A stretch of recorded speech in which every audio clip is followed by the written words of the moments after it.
biosphere reserve is where we live. When you say a biosphere, the earth is a biosphere. Here we have a life support system. We have air, we have land biomass and nutrients available. So when you say a biosphere reserve, it means from the deep-rooted tree to the top of the mountain, from the deep ocean. Any of this can be called as a biosphere reserve. And we have totally, in India, this was the first biosphere reserve which was declared.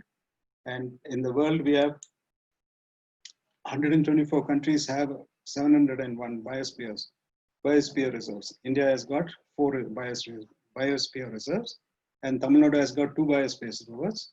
One is the Nilgiris and the other is the ocean. This biosphere reserve was conceived by Man and Biosphere Program, which dealt with handling, protection, and human needs. Both were supposed to be met from this. So initially in 1986, this area was declared as the Biosphere Reserve, and its area is around 5,500 square kilometers with 3 states participating, with the Tamil Nadu having the maximum number of area. This was the preliminary attempt to conserve an area.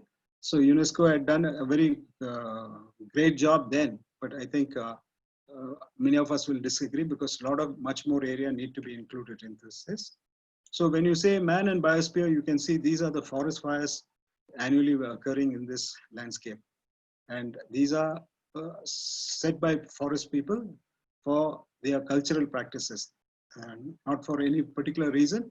Some of them do it for improving the grass for their grassland cattle. Others do it because periodically they've been doing that for centuries. So this landscape the biosphere supposed to bring together scientists, the common people, and everybody together to bring about a sustainable development of this landscape.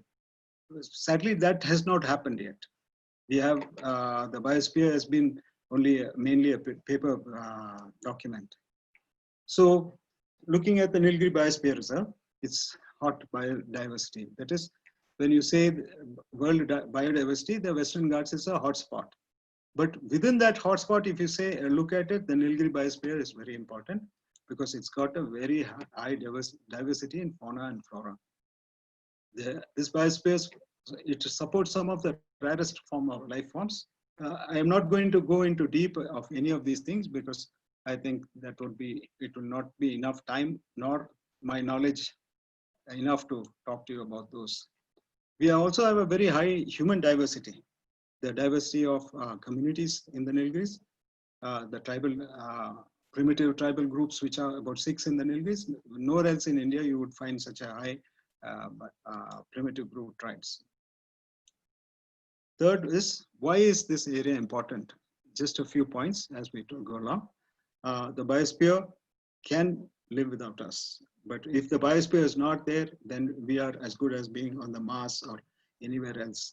There will be no life support system. See, today, most of us living in cities think that everything is fine. We get our water, we get our air, but all these things, and our food, and whatever today we are looking at the COVID-19, which was predicted long ago that it could come. It was all coming from the forests, and forests are, when you denude them, they can act both ways. So we will look at just a few points how the biosphere could help us. The Nilgiri Biosphere Reserve has got maximum number of rivers. You name it. The Kaveri, for example, originates in the Nilgiri Biosphere Reserve. It starts in Kerala, Karnataka, and Tamil Nadu and flows through the whole of Tamil Nadu. Similarly, major rivers of Kerala and Karnataka originate from the NBR. So earlier I had stated that we would, if today the Nilgiri Biosphere were to be redrawn, this is how it would be redrawn. It's a much larger landscape. See, the Nilgiri Biosphere was like this. Today, we have very good connected forests. And this is a huge area called the Nilgiris Eastern Ghats landscape. And we have 4 tiger reserves already established. And there are a couple of more tiger reserves on the way. This area happened to be India's largest contiguous forest with very few issues. There are some issues of human settlements along the Satyamangalam and Erode Forest Division, but on the western side, most of the reserves have human free and clear titles are there. While this forest goes up to Banarghata at Bangalore. So to give you a perspective of where it is, the topmost area is Bangalore. This is where Bangalore starts, Banarghata. And then this is Coimbatore and then Nelambur. So you can see it covers a large area. Okay. It covers 14,424 square kilometers. And the patches are very small patches. There are 629 patches. All are connected. There are very few patches only isolated, but it's a very good area. When you take tigers, the area is around 12,000 square kilometers. When you take elephants use about 11,000 square kilometers. Like that, each species, depending on its availability, uses different areas. While the tiger is expanding its range, it could cover the whole of the landscape. So this is a closer look at the Nilgiris, and we have the Nilgiris is a heart-shaped mountain, and with the Sigur Plateau, you can see this is the Sigur Plateau, and on the eastern side we have Gudlur, and the pink area is the Mukurti National Park. See, the satellite images which are very good are usually coming from clear days in the winter, and during winter this is a grassland area which get burnt by the frost, not by fire, frost. So they turn up purple in the picture. And this is the Coimbatore forest. So you can see small patches, which are the forest, small shola forests around Ooty. I will just go to a bigger slide to show you the impact of this.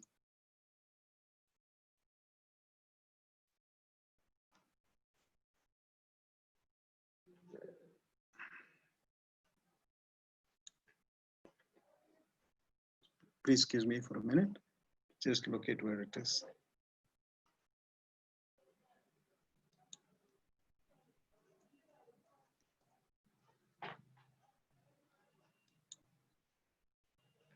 I'll come to the end and explain that. I think presently I can't look at it.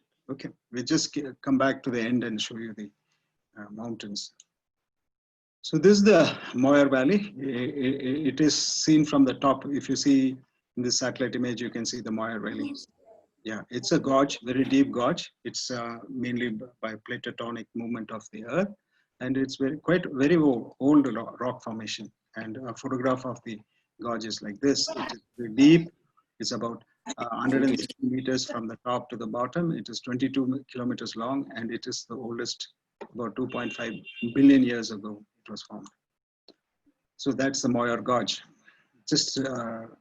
So when you take the southwest monsoon and the Nilgiris, the mountains, this is a cross section of the Nilgiri plateau. You have the Malabar plains, and this is about 80 meters, and this is about 2,200 meters, and the monsoon wind comes up and raises. So you can see the rainfall as the wind raises up, starts raining much higher, reaching a very high level at Mukurti Peak.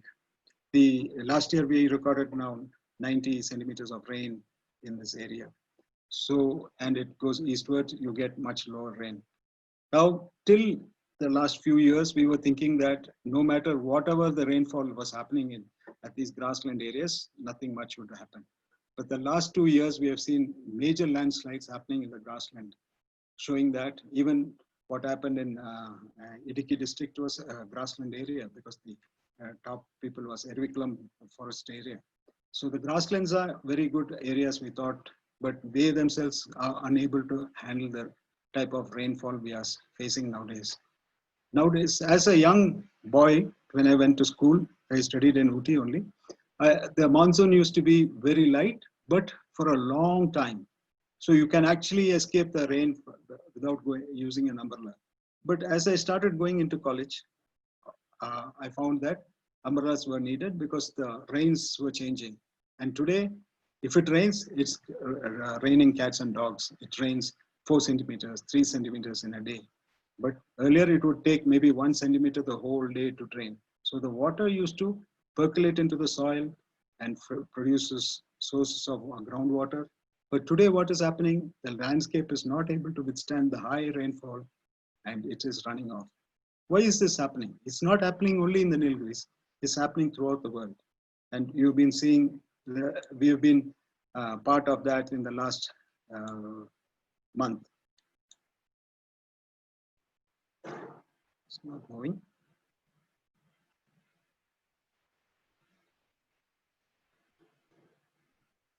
Yeah, so this flooding, which presently the Nilgiris faced, Gudlur faced, was because of very high rainfall. We did not get rain from June, July, but only at the end of July we started getting the high monsoon rain. Sorry, this thing is stuck. Okay.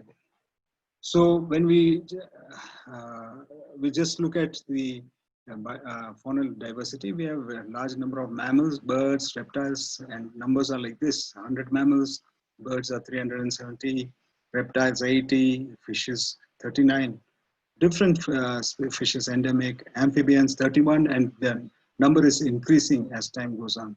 Butterflies, and I have not talked about the flora at all because the flora is uncountable. So we're just looking at the Nilgiri biosphere and the tigers which are there in the Nilgiri biosphere. See, originally the tigers of Nilgiris were worshipped by the tribal communities. The tribals whoever were here, the tigers were very important to them. For example, the Toda, Kota, Kurumba, everybody has a worship as a god for the tiger. So the tiger was well protected. It had no problem. It used to live. With the arrival of the British, with them came the gun, and hunting was very dominant, and a lot of wildlife got decimated. By 1877, there were very few animals left, and so they started to put in laws which would bring down conservation, and that was how the Nilgiri Wildlife Solution was formed those days.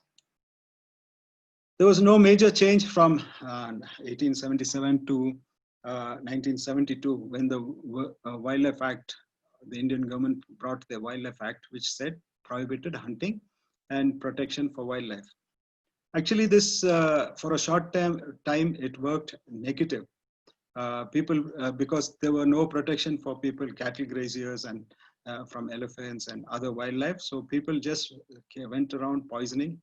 So we lost most of our predators like tigers, leopards, hyenas, jackals, vultures.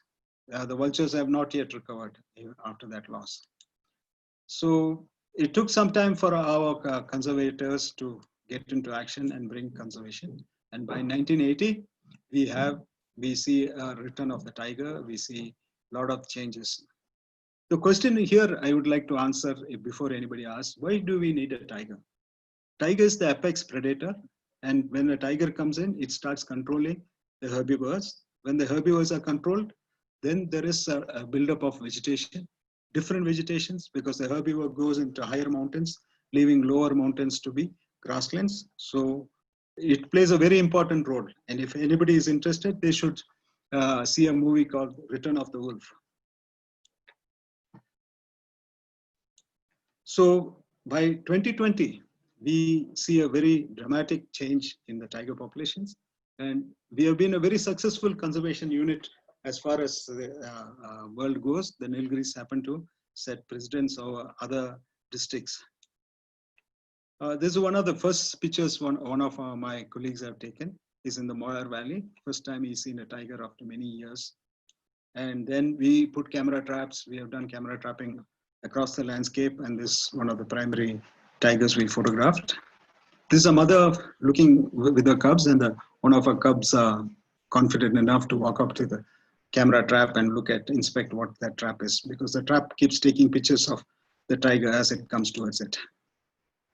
So the 2018 tiger survey shows that tiger populations have come up very well, and especially in the upper plateau, that is the Nilgiri plateau, that tiger populations are double between the last two surveys. And this is the report which comes out, and it says one of the greatest news we can have is that this area supports the largest number of tigers in India, and India supports the largest number of tigers in the world. So we have the world's largest number of tigers. These are buffaloes, feral buffaloes, which were actually abandoned due to foot and mouth disease by the graziers some 20, 30 years ago. They have become feral and wild. We estimate there are about 1,000 of these animals. But suddenly now, as the tiger population is coming up, we find that the feral buffalo population is going down. We do not know whether it is because the tigers are preying more or there is some sort of a disease which has attacked them. Elephants. This Nilgiri Biosphere Reserve is a very important area. Earlier I told you that we have about 11,000 square kilometers of connected forest. That is, an elephant leaving Banarkata, theoretically, could walk to Coimbatore city, or it could walk to Coorg. Either way it can go. The forests are so well connected and without major hurdles. 1 or 2 roads they have to cross, but they can easily. So when you talk about elephants, family of elephants, usually people associate families with father, mother, children, but with elephants and many species in the wild, the mother, sister, aunt, and maybe the subadult male are actually forming the family. The male is there for a reproductive purpose, and he lives by himself most of the time, sometimes forming adult groups, male only groups, so that younger males get trained. So just sharing a few pictures of the todas. These are taken by Dr. Tarun. The todas are very important from many aspects. One is because they worship nature to a great extent. Number 2 is we do not know where they came from, how they came from, but we know from their language, where people studying their linguistic, they associate the language, the origin of Toda and Badaga are the same origin. That means Toda language is as old as the Tamil language. Like that, similarly, there's a Bitakurumba and other languages also associated to be very old. So our tribal communities go, that's why they are called primitive tribal groups. The Nilgiris happen to have another animal called the Nilgiri Thar. Genetically, it has been found to be a goat, and we have about 3,000 of these animals. And because of this animal, only the Nilgiri Mukurti National Park has been declared, which is about 78.8 square kilometers, from where we get all our water. This is called a saddleback. It's a male. It again lives by itself mostly, coming into the herd for breeding. Otherwise, the animal lives by itself on the cliffs and areas which are conducive for it. Sometimes young males would stand up and be sentinels while the others graze, so that they keep a lookout for leopards and tigers who may prey upon them. You can see a herd of Nilgiri Thar which are grazing, but they merge very back into the background. There are only 3,000 of these animals, and they are multiplying. This is a leopard. Leopards are very common. I'm sure most of Rotarians' houses may be visited by leopards, because nowadays leopards are in Ooty town. They can go live anywhere. They don't mean any harm. They come silently, maybe lift if dogs are unprotected, and they go back and they look at, it's all about our garbage disposal. If you are going to throw flesh out, leopards are going to be there. This is a malistic leopard. It's only a pattern change. It's not a new species or anything. Something went wrong with its DNA. That's why. This is a hyena. It takes to its den. Then we have this porcupine from the backside. You can see. Sloth bear, which gets very upset because the camera is saying click, click, click when it's standing up.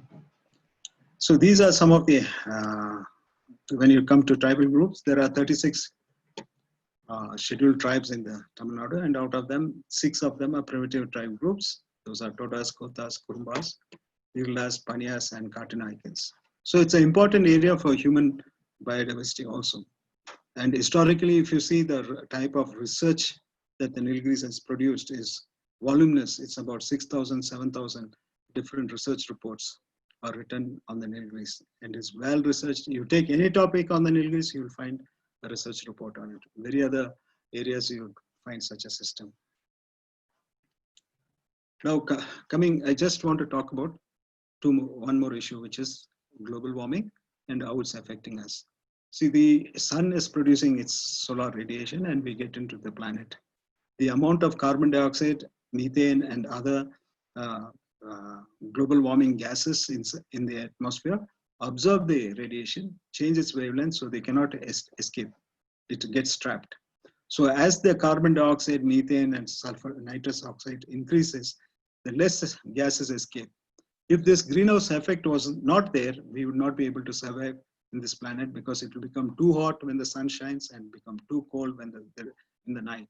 So the greenhouse effect actually helps us to presently survive, and it's also becoming a problem because of this excess carbon dioxide, methane, and nitrous oxide which is building. What is it manifesting? We are seeing that global ocean temperatures are going up, hemisphere temperatures are going up. So when global ocean temperatures go up, two things happen. For example, the monsoon winds do not come quickly. So we don't get monsoon June, July. While when it comes, when a cyclone is formed, we get very heavy rainfall because the air is higher temperature, the sea is higher temperature. So the evaporation of water is much higher. So it produces high rainfall, very high intense rainfall. So if this continues, this is actually the last typhoon which has hit the Northern American continent, which has produced very heavy damages, which the damage is as good as what we see in our India or any developing countries. Actually, the whole area had to be evacuated because they felt that a surge of 2 meters of water would be there, which very few people will be able to survive. So most of the areas were evacuated. And most of the damages, you can see, the damages are very extensive. It doesn't matter which country you are, whether you are in China, you are in India, or you are in a highly developed country like Japan or North America. The heavy rainfalls are coming and typhoons are very high intensity. And this is the manifestation of the global warming. And things, if allowed to go, see, this is what people were predicting about 10 years ago. This is what will happen. So we need to get our act together. But everybody did not take necessary steps. So we are here. It's high time we started looking at it. So when you look at the ecological footprint, that is, any organization you look at and see, even an individual ecological print, you can see how much of you are taking up in the world. So if you see that in Indian level, we are taking about 1.12 global hectares per person. But the biocapacity of India, you've seen that the forests are very small. We have only about 16% to 17% of actual forests. The government says we have 21%. That they calculate the tree cover. If there is a rubber plantation or if it is a tea plantation, that is also included as a forest. So we have only a 0.45 giga hectares per person. So we are deficient. So what can Rotarians do to reduce this ecological footprint? This is where, see, when you look at the American use of energy, we are heading towards the American way of life. So the energy is used in agriculture, electricity produced for heating and other production, industries, transportation, and buildings. See, transportation, buildings, and electricity used for heating could be easily addressed by any individual. So there is where I want to touch upon the Rotarians who are now on term to see that we can make a change, and we need to make this change if our future generations have to survive on this planet. The planet will not go away, the ecosystem will not go away, but it may become very difficult for humans to survive. Already we know with the COVID-19 that tomorrow is a question mark. So some simple steps which can be followed is simpler living, reducing waste, buying only essentials, reducing energy need. This already COVID-19 has established among us. So next is, how do we reduce these demands, the other energy demands? One is, everywhere they say Rotarians are doers, show them a problem and they look for solutions. And I'm sure Rotarians will find better solutions for bringing this world to a better place. So some of the things, replacing your electric geyser with a solar water heater would cost you about 20,000 rupees, but you could recover the money in 2 years, but you can get free hot water for the next 20 years, and you may, tons of carbon dioxide you will save escaping into the atmosphere. Second, if you invest in a solar inverter, it is a solar panel producing current and a battery storage, you would, if you buy say 2 kilowatt energy, you would be able to get 10 kilowatt of energy every day, and that you will take care of your cooking, your heating, and you whatever you want to do with electricity. Third would be suggestion is to have an electric car. The government of India says that by 2030 there will be electric cars in the market. Presently the situation is like this: who's going to bell the cat? Who's going to buy the car? Where is the charging station? It's the questions are, which is egg is the first or the chicken? So I'm sure the Rotarians would have the courage to take this step forward, and they would be able to produce, buy electric cars, which would make them energy positive. That is, they would be producing energy and sending it to the market, to the grid. I think this is where I would end my talk, with the wish that the Rotarians be an example to the planet and make life much better.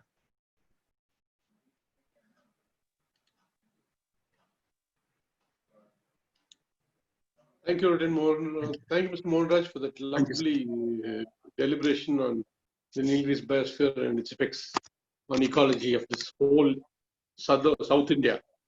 Yeah. Now, we would like to invite questions from our participants this evening, and the questions can be addressed by chat to our host, Rotarian Emmanuel Philip, who will in turn select and forward the questions to our speaker. I request our Rotarian friends to start forwarding chat questions to our host, Rotarian Emmanuel Philip. Mohan sir, we have a question here. Yeah. I mean, the question is, why nowadays we come across more number of snakes in Ooty? See, snakes have been always there in the higher altitude, but we were not exposed to them, number one. Because, for example, you have Arvangadu name, which is a very old name, which says that it's full of forest of snakes. And even if you go up to the Mukurti National Park, being cold, you find different types of snakes. But presently we are seeing rat snakes, and then the crate and the cobra, everything moving up, Russell viper. This is two reasons. One is everything is becoming warmer. Two, most of the snakes which are coming, sudden Russell viper and cobras coming in lorries which bring loads, and they drop off. So slowly the animals are moving upwards. They are finding the plateau is becoming warmer. So winters are becoming cooler actually. So snakes are able to survive, and they are finding that it's a good place to survive because they get a lot of rats. As our sewage system becomes bigger and bigger, they harbor larger number of rats. That could be one of the reasons. Yes. Thank you, Mr. Mohanraj. So we have one more question, sir. Yeah. How to involve ourselves into the environment action group? Do we have a system for it? Earlier we had an organization called the Nilgiris Environment Association. It has actually landed up in some legal problems and is locked down for some time. But there are other NGOs like the Keystone Foundation, WWF at the national level. But locally I find there is a very active group of environmentalists in Kunur who work together. Presently, that could be the channel. First, start with yourself. For example, my house, I have not paid electricity bill for the last 2 years. My house is totally solar. And that's why I propagate everybody go towards solar. That means I am net positive. I don't consume carbon, actually reduce carbon by producing electricity to the EB. So you can, each one of you can take steps, small steps, like have a nice garden with native species. Don't use fertilizer or chemicals. You can use organic farming methods.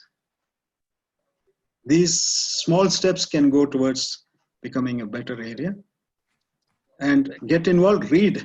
First of all, we need to read on a regular basis what's happening into the planet and be aware and take steps to rectify it.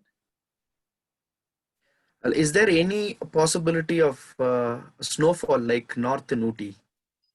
See, we are too near the equator. Even though we are very high, we are 2,600 meters high. We are too near the equator, and the alpine snow line starts here. We need to be 3,000 meters plus to get snow. And as the snow line is actually receding because the global warming. So actually in the Himalayas, even the snow line is going up towards. Today, no, the second incident is, which is affecting the planet is, we have two major fires. One is in California and the other is in Siberia. Siberia is the coldest part of the planet, and today we have major fires outbreaking. That is, it has become, snow has melted and the ground has started giving off methane and it started burning.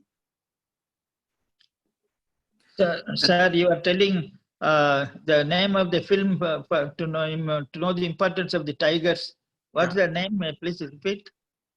Return of the Wolf. It is a story. I think you should tell this story to your grandchildren. In North America, we have the world's first wildlife sanctuary called the Yellowstone National Park. This is the most well-studied area. It's more than 200 years that they've been studying this park, and they found that whatever they do, they were not able to control the type of vegetation growing. They were all becoming grassland. The trees were not growing, and there were a large number of deer. So actually, they gave permits for people to shoot deer. 30,000 deers were being shot annually without major changes. But then, I should have told you the history. Earlier, nearly when the colonization of North America was taking place, most of its predators were shot. That's the case with Europe.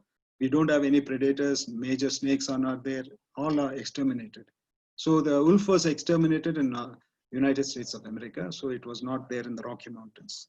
But the Canadian side of the Rocky Mountains were not highly exploited. So the wolf was there, and the wolf came back into the into Yellowstone National Park. Once the wolf came, things started changing. Whatever the biologists and the Yellowstone National Park's managers tried to manipulate to get the forest back, they could not. Suddenly it was happening. Once the wolves came, they started predating on the red deer. The red deer started moving up into the higher altitudes. So when the red deer moved away, the forest started regenerating. You got different species of forest growing in the plateau. And that happened with the regeneration of new trees. In 3 years, 4 years, they could see the change. There was beaver coming in, beavers built dams. When beavers built dams, frogs came in. When the frogs came in, you got birds coming in. So the whole ecosystem changed with the return of one species, the predator, ultimate predator called the wolf, which is the apex predator in North America. Similarly, the cougar is there. So in India, it's the tiger. So you can see India is changing. Even though we have such a lot of issues, we yet say that we will protect our environment at whatever cost, even if it is to go against the government's rules, we are going and sometimes stopping things. So it's called Return of the Wolf. Thank you, sir. So we have two last questions. We'll wrap the question answer session with this. One is, how is the water source level and air pollution in the Nilgiris? See, we have, see, the Mukurti National Park is 78 square kilometers. It has got the, maybe some of the highest rainfall in South India. And that rainfall is caught by the Shola grassland. And we have 11 reservoirs. We have 2 hydroelectricity projects, which were commissioned by the Canadian first 5-year plans. And these 2 hydroelectric projects take every drop of water and they go through turbines. So we have a large quantity of water in the form of 11 reservoirs, which some of them are being now diverted for drinking water, like the Parsons Valley and the Pothim and Avalanche, which will be diverted for Ooty, Coonoor, Wellington.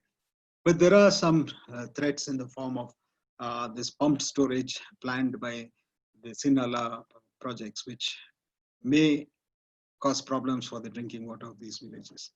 But what we need to actually aim is to try and conserve whatever rainfall which is falling on our roofs. And during the high rainfall area, we could have harvest our rainfall and use them. When we build our houses, we should have rainwater harvesting structures so that we can, rainwater is some of the best clear water available on the planet, and they are sold at a premium. In North America, you can buy rainwater in bottles and they'll cost about 10 times the cost of ordinary water. Thank you, sir. The last question that we have is implications of cattle in forest fringes. See, cattle fringes, see, as I grew up, when my knowledge was limited, I used to think that cattle were negative and they had a very big influence on the forest. Definitely cattle, large number of cattle. For example, the Sigur Plateau, that is Masnuguri Sigur Moyar, had, within my lifetime, they had about 30,000 cattle. Today they have about 6,000 to 7,000 cattle. But what has happened is as the cattle reduced, we found that the spotted deer sambar population built up. This building up of this herbivore population needs to be there to open up. So this brought back the sambar.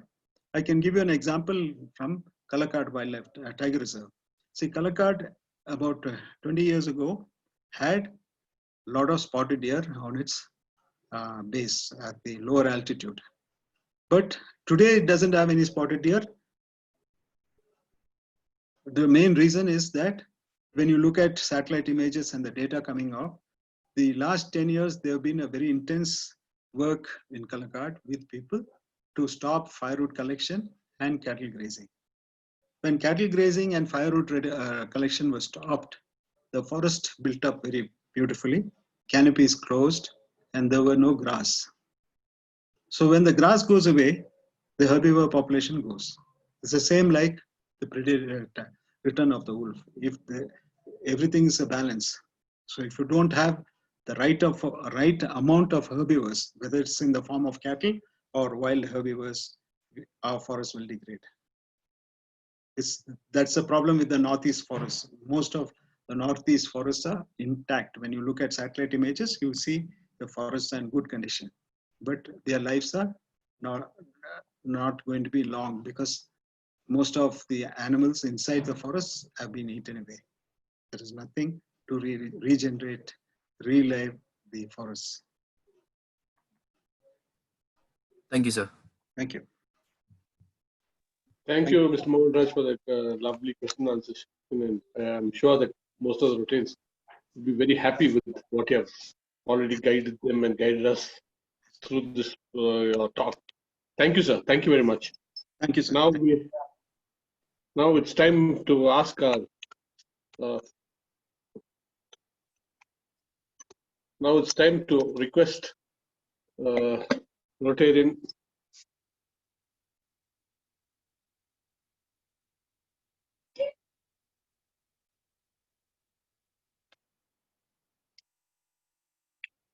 I request Rotarian Jyoti Mehta, President of Rotary Ooty Central, to introduce our next guest of honor speaker, Rotarian Dr. Meenakshi. Good evening, everyone. Am I audible? Perfect. Perfect, Jyoti. Go ahead. Thank you. So my warm regards to the DG, Dr. Harikrishan Nambiar, esteemed speakers of the day, and the other dignitaries present today. And congratulations to the host club president of Rotary Ootacamund, Rotarian Prema Kumar. It is my privilege to introduce Rotarian Dr. Meenakshi Venkatraman, a trained ecologist. She's grown up between Chennai and Calcutta and completed her undergraduate degree at Stella Maris College in Chennai and her master's in ecology from Salim Ali School of Ecology at the Central University, Pondicherry. She went on to the Utah State University, USA to complete her PhD in ecology, and after a tenured stint at the Wildlife Ecology Center in the University of Florida, she moved back to India and was working with organic farmers in Hosur for 6 years. She has then moved to the Nilgiris and joined the Rotary Club of Nilgiris West in 2014. She was the president of the club in 2018-19 and is currently the chair, South Asia for Environment Sustainability Rotary Action Group. Starting the SRAG South Asia chapter, she is looking forward to support from all the districts and hopes to integrate the SRAG goals with that of the Rotary India STAR program, especially in conducting environmental RILAs and global grants help. She is currently the Assistant Governor, Ooty Region for the year 2020-21. She is also the committee member of the Ooty Literary Festival and the Nilgiris Library. She was the secretary for Nilgiri Natural History Society. She's passionate about insects and is working on a second field guide to Indian insects. It is my honor to present to you a lady who combines intelligence and empathy with a wry sense of humor. We look forward to hearing from you, Rotarian Dr. Meenakshi Venkatraman. Thank you. Thank you, Jyoti, for that lovely introduction. I request AG, Rotarian Dr. Meenakshi Venkatraman, to address the gathering. Good evening. Thank you, Jyoti, for that very nice introduction.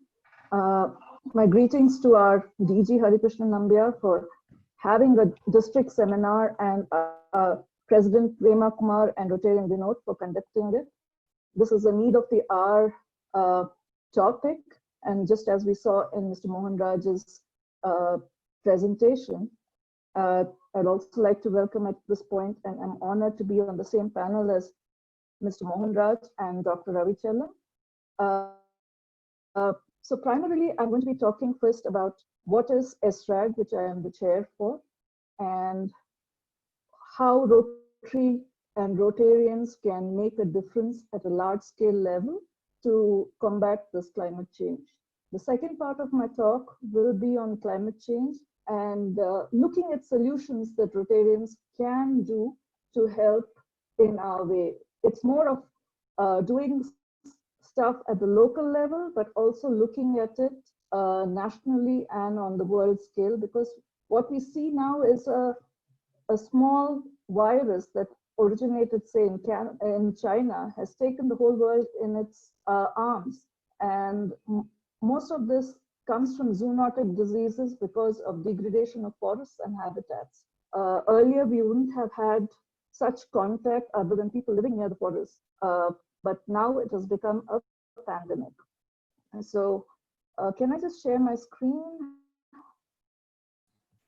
Sure, ma'am. The access is given. Just 1 minute.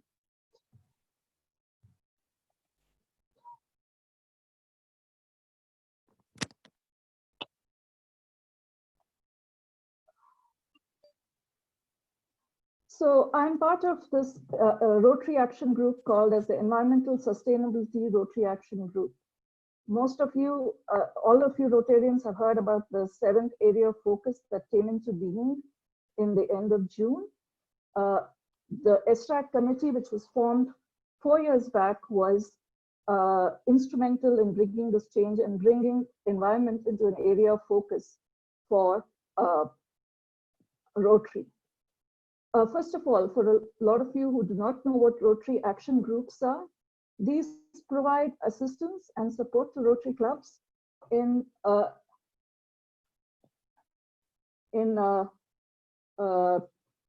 taking care of humanitarian and community development services. They also provide a forum for you as a Rotarian to work with people across the world who are like-minded for that cause, and it opens up a lot of doors for you. This was the 7th area of focus. So if you look at environment, it covers all the other areas of focus also have something related to the environment.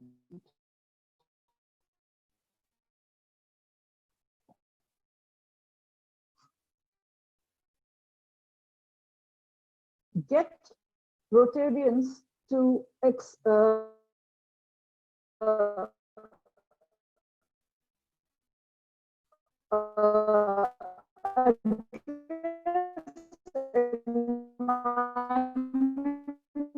sustainability principles not only in their projects but also in their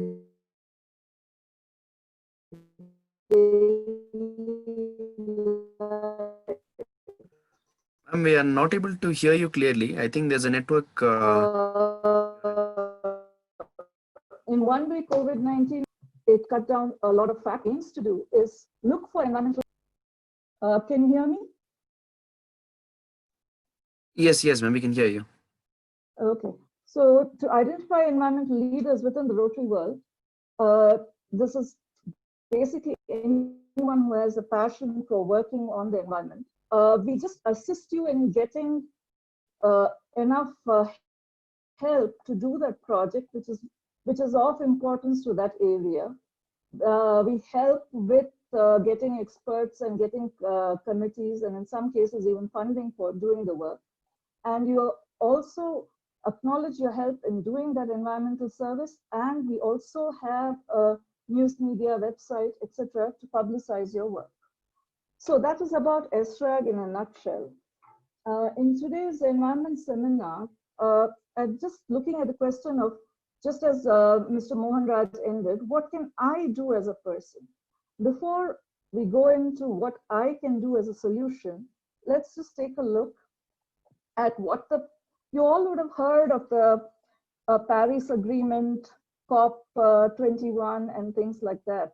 If you haven't, please just go to the SRAG website and you'll get the whole history of it. So this is what the climate change program is, and this is what Greta Thunberg was planning to go on a sailboat from America down to Chile to do the talk at the last COP.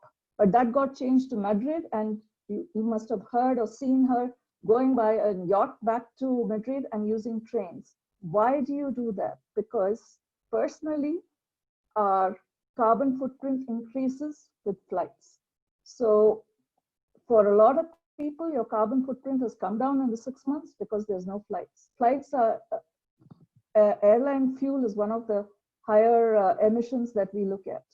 As Mr. Mohanraj showed you how the Earth has a greenhouse gas layer and how much it has increased now. What has increased is that we cannot afford the temperature on Earth to go up more than 2 degrees by the end of this century. So what we are looking at is this next 30 years, how do we work as how we can reduce the carbon greenhouse gas effect to zero. To reach that, we have to also make sure our food production doesn't go, because if any kind of changes there may be, and also with the climate changes already occurring, we're seeing floods, we're seeing this horrible earthquakes, and we're seeing the landslides. We're losing a lot of our agriculture. So we have to make sure that the food production is not changed, and we have to find a way to be more resilient towards any changes in the immediate local area or in the larger area. So this is a graph of the past 800,000 years of carbon dioxide. We have had warm periods, we have had ice ages, But right at this time, that's 200 years back, what you see is the carbon dioxide has reached 407.4 parts per million. So to bring that down to zero, Yes, sir. we have to look at the carbon cycle and where we are going. See, we all talk about trees being great carbon dioxide traps. So basically, in an ideal world, they would be using the sunlight and the carbon dioxide to do photosynthesis. And as the trees died, the organic carbon goes into the soil, and the soil is your major carbon sink. But what we have done is we started digging up, we are doing this huge intensive agriculture. So the soil is also not able to trap that much carbon dioxide. When animals die and decompose, as they go through the soil, that's what becomes your fuel, your petrol, and your diesel. And the more we dig it out, the soil has already lost the capacity to, this is all hidden carbon, which is again going back into the atmosphere. The oceans are good sink, but as the water temperature increases, we are losing corals, we're losing the number of fishes that we have. So this is, in a sense, what the carbon cycle is. But because of our transportation, factories, etc., there's more amount of pollutants in the atmosphere. So your carbon dioxide mainly comes from fossil fuel combustion, crude oil, and transportation. All of us have not just one car, we have 2 cars, and that's in India. So you can just imagine in a developed country how many cars are there. The other big is methane. Now methane is released during agriculture. When you dig out natural gas, methane comes out, and most importantly, landfills. Here, you know, most of our cities and towns, they have landfills where they dump most of the waste. So landfills are a big source of carbon dioxide going back into the atmosphere. The other big one is the HFCs, or the hydrofluorocarbons, that come from your air conditioners and refrigerants. So I'll be talking a little more about it in a bit. And you have the other sulfur hexafluoride and perfluorocarbons coming from aluminum production. So these are the greenhouse gases, and we are about 400 parts per million and more of carbon dioxide in the atmosphere. What we need to do by 2050 is to put 1,000 gigatons of carbon we have to extinguish. Once we extinguish that, we will reach the zero carbon state by 2050. This was announced during the Paris Agreement, and most of the countries are signatory to it, including India. So what are the solutions? You know, we can go on and on and on saying how the environment is literally going to the dogs, but there must be some solutions. And as Rotarians, we do work in our local communities, but this is the time, if you are passionate about the environment, we have to go big, at least, you know, a district level, if not a national level of solution. Now, SRAG is in partnership with the Project Drawdown. So we have signed this thing that we are going to use the solutions which are there in Project Drawdown. A Project Drawdown comes up with solutions that you can use in the next 30 years to bring down to the zero level. But this is not something that can be done at an individual level. This has to be done as a group, and Rotary is a fantastic outlet for this. So the first, actually, if you can reduce food waste, that means, food that is cooked, or in terms of produce that goes waste because there's no cold storage, or because of a strike or things like that. Actually, if you reduce food waste, out of the 1,000 gigatons, you can reduce this thing by 87 to 94 gigatons. This is the one of the solutions. The other solution is health and education, which Rotary is already doing. The minute women get literate, there is always a chance of the population reducing. And we are seeing it in India and in the rest of the world.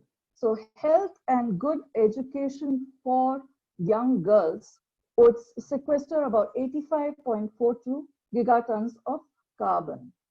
So these are some of the projects that Rotary already does. This is the new project that ESRAG has signed with an MOU with a group called Tradewater in the United States, which will collect all this HCF products and destroy them. If you can destroy HCF and come up with, there are other alternatives which are slightly more expensive for your air conditioners and refrigerants.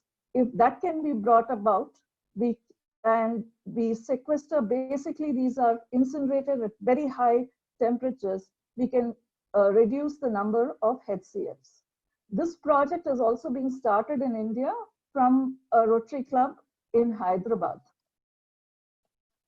The other thing, I don't know, I think most people don't understand, at least in India, because we do not have huge, factories for animal meat and things like that. But these are huge issues in the US, Brazil, and other countries where meat is a very high part of their diet. And most of it is what is called as factory meat. So that releases a lot of methane. And by keeping the meat, you have to refrigerate it and then move it across, and it is processed. It makes for a lot of carbon dioxide being released. So actually the meat in the meat packing and meat industry is one of the worst sources of carbon dioxide going into the atmosphere. By saying you want plant-rich diets, immediately we cannot change how our farms are going to cope with that kind of increase. So in this too, by adopting organic farming in our own houses as Rotarians, we could help in sequestering some amount of carbon. It may not be in these ranges of 65 to 91, but some amount. And if we do it uniformly across the area, it's a great step. This is another thing that I really wanted to talk about is forest restoration. Most of us in Kerala and in Tamil Nadu live near degraded forests. And I know tree planting is a very, very important part of the Rotary year. But instead of, please do your urban tree planting and the planting that you do in your houses or in the parks or in factories. But if, as Rotarians, if we could take a long-term view and adopt one part of the forest for restorations, and we have excellent restorers in India who are working on Aravalis, who are working in Bandipur here. It costs about 20,000 rupees a year to restore 1 acre of forest land around Bandipur and Nagarhole side. So as a club, if you can promise to do something like this near your area, I'll put you in touch with restorers. And this is one thing, the carbon is slowly getting out. Those trees in the tropical forests are great sinks for carbon, and all that is being released out. But this, believe me, Rotarians, is a long-term commitment. It's not like you went in and came out. You have to be able to give at least 5 to 7 years. But you are restoring a forest which has been there for centuries. And this is a great project to do. Clean cook stoves. Actually, I got an inquiry from Lieutenant General Girish's club about using rocket stoves and helping. That's a great move. If you can do it, it's a great move by giving clean cook stoves that reduce the amount of dioxins going in the air. Also, right now, most people have LPGs, but the price is still high. So this is another project that Rotarians can do.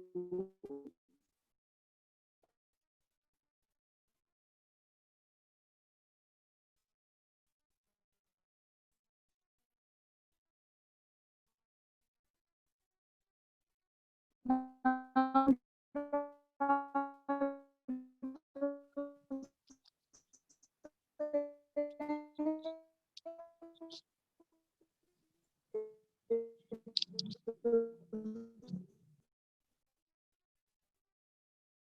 your voice is not audible again.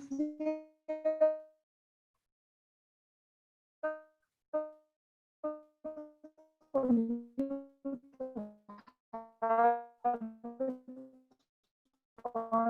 your rooftop, and can you hear me now?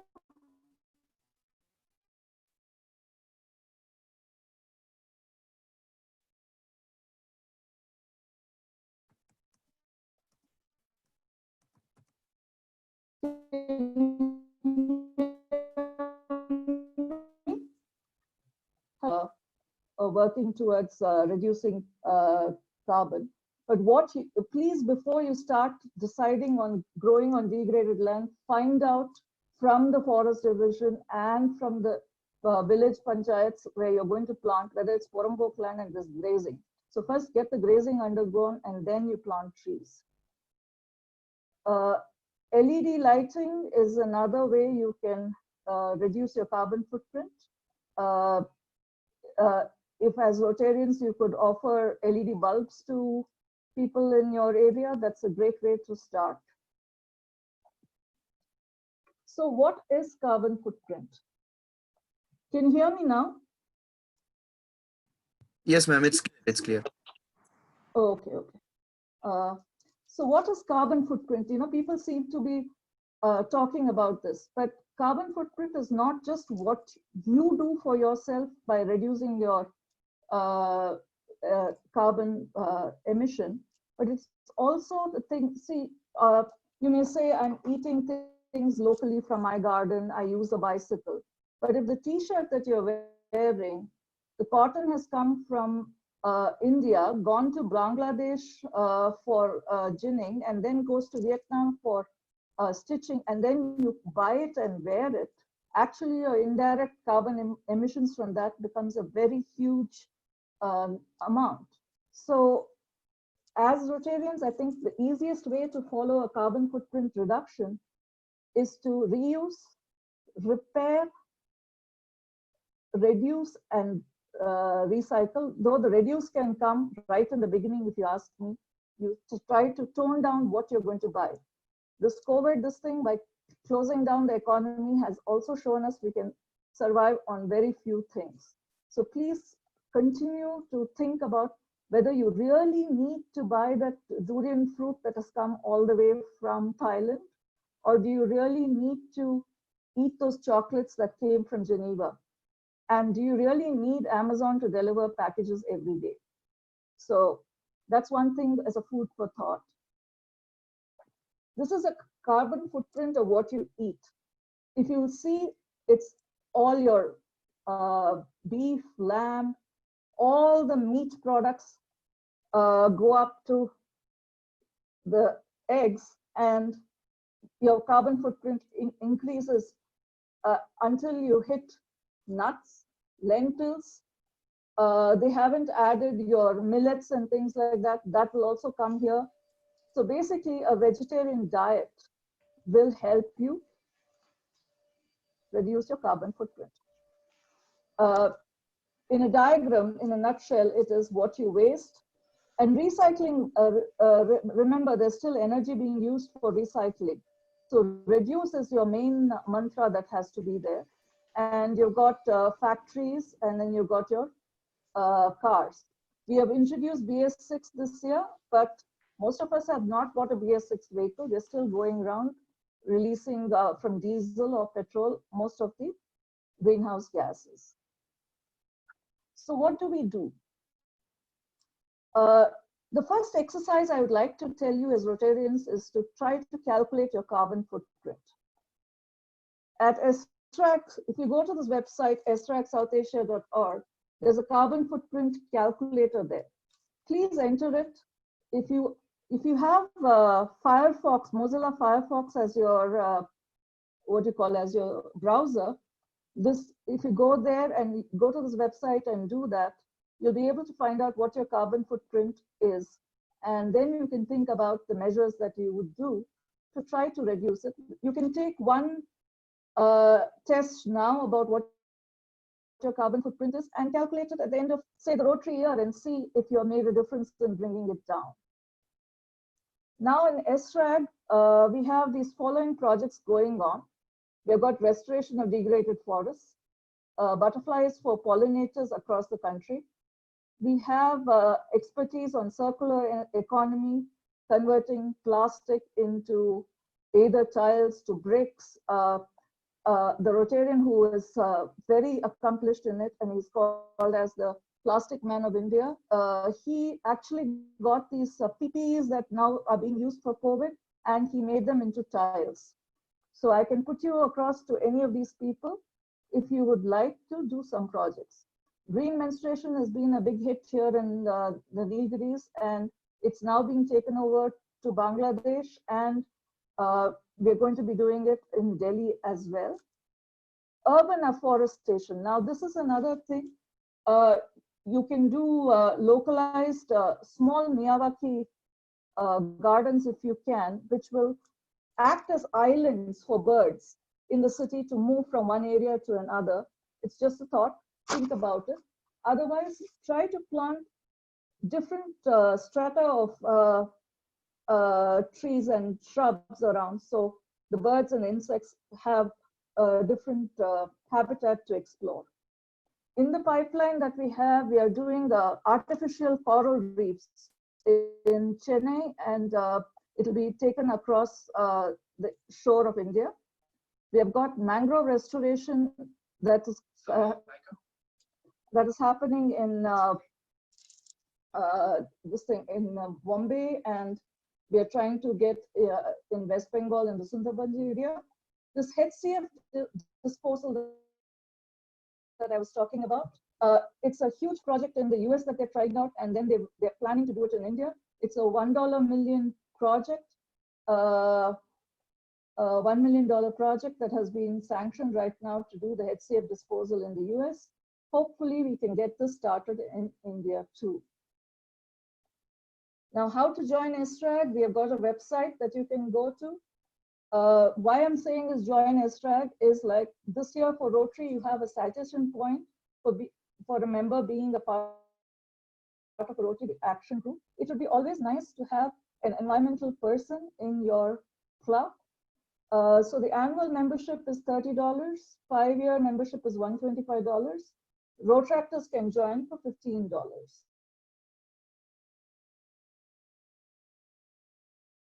So this is how you join SRAG. The SRAG South Asia chapter that I'm chair of comprises of India, Nepal, Bhutan, Sri Lanka, and Maldives.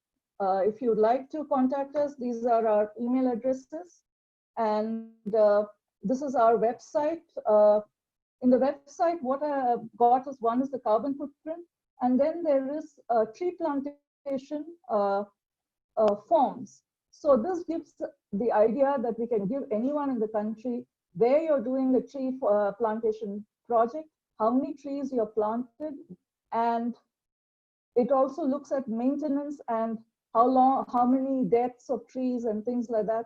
So you can have a long-term record with us. So please take a look at it at sragsouthasia.org.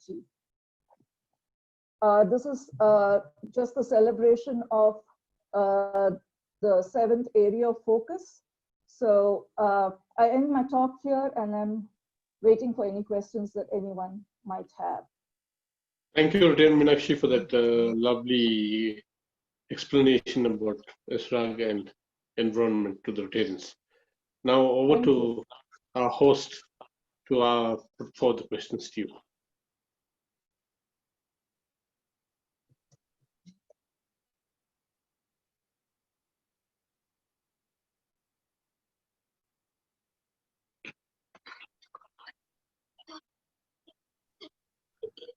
We have a question here. How many years we have to fund for forest restoration? See, the first part of it is removing most of the forest. If you all gone through Mudumalai, Bandipur, and that side too, and towards Wayanad, what is the main thing that is from the road? It's lantana. So the initial investment will be going towards removing lantana And this can be also diverted through the MNREGA program. So you have the people who live around there. The thing is not that we just do that and get out. You also involve the local community in looking after that. So once you remove the lantana, actually fires come down quite a bit.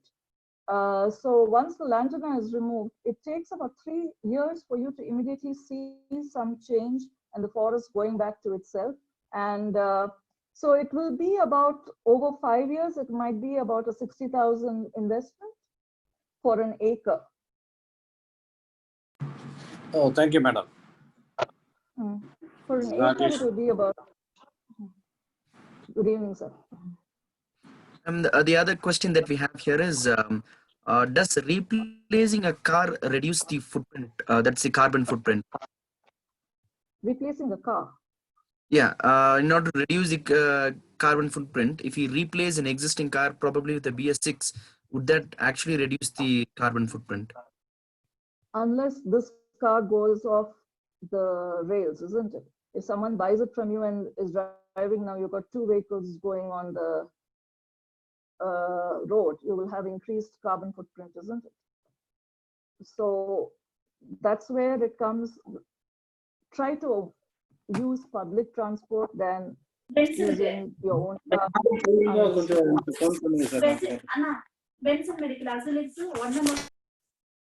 And we have a question from the chief guest. Can those who are not members of Rotary clubs engage with the SRAC? Yes, they can. Is there any formalities? No, you just have to pay the annual dues. You need not be a Rotarian. We are using these dues. Actually, these dues are what helped go to the COP20, the COP at Paris, and then to the current COP, and try to get Rotary into as many organizations as we can. This is not a job that can be done individually just by the Rotary, but one thing about the Rotarians, we are all over all districts. So for anyone getting into restoration work or looking at wildlife human interference, we are a fantastic group to work with, but you have to have a link with SRAC for you to do it. It's not like you're just volunteering and coming in. One of you has to be a member, or your institution has to be a member. Thank you.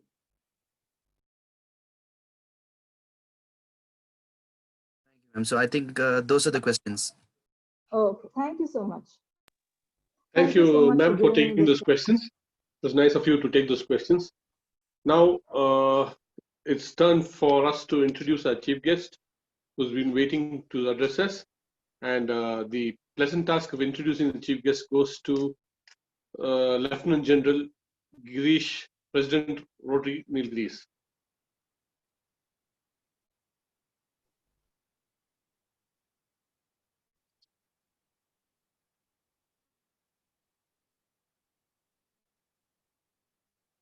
Lieutenant Girish? General, you'll have to unmute yourself.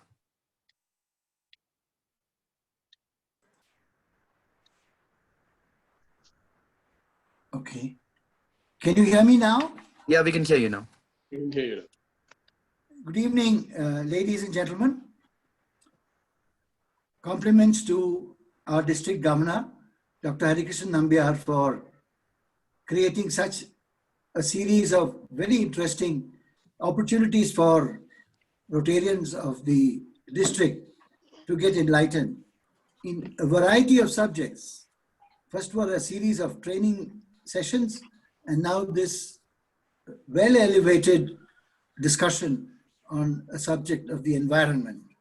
I think the 2 guests of honor have already elevated the discussions to such a level. It has taken us away from the routine cleaning up of our environment to levels where one looks at things from a much more macro perspective.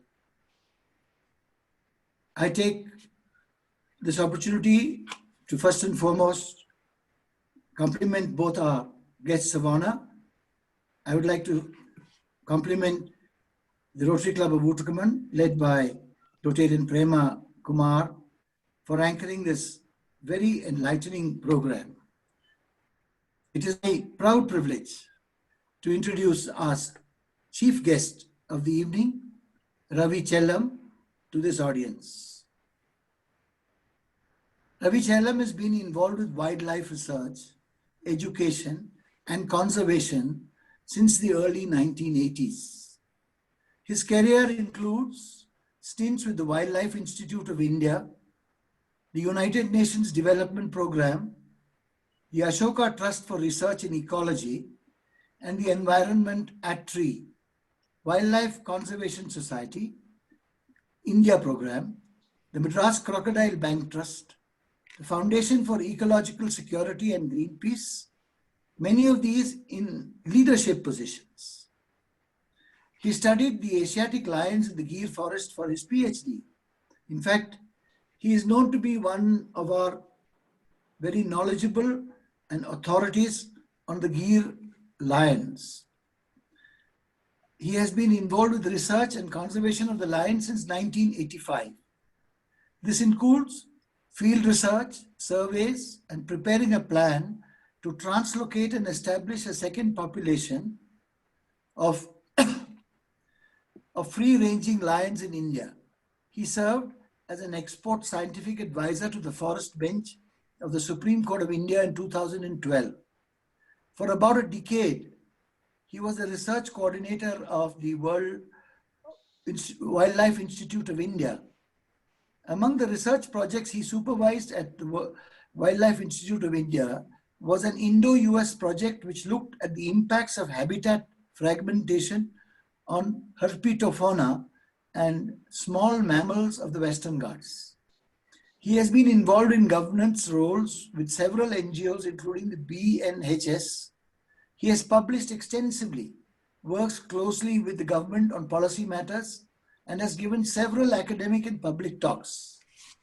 He is currently CEO of the MetaString Foundation, and he is also the director of the Mission Secretariat of the National Mission on Biodiversity and Human Well-being.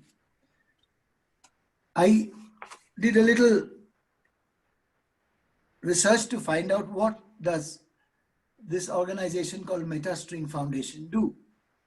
And I think it is important for us to get an idea of what that does, because that will give you the depth of understanding that Ravi Chellam has on this subject, primarily about biodiversity. The current focus of the MetaString company is in biodiversity and healthcare. But their interests are wider and diverse. They are interested in aggregating data and making data speak in areas of human development and civil society. They have interest in sustainable agriculture, education, employment, and livelihoods, to name a few. And there are many more that they are doing. They are also trying and always willing to explore newer domains where data can be a public good to drive policy and action. In fact, they are primarily focusing on putting together data in areas of their focus so that any decision that is taken in those areas is one which is not taken in ambiguity, but is taken supported by data, research, and a clear understanding of what the actual details of the subject are. It's my proud privilege to have introduced him, and I introduce him to the audience. A very wonderful evening to you, Mr. Chellam, and wish you a wonderful evening speaking to us all. Thank you. Thank you, Rotary.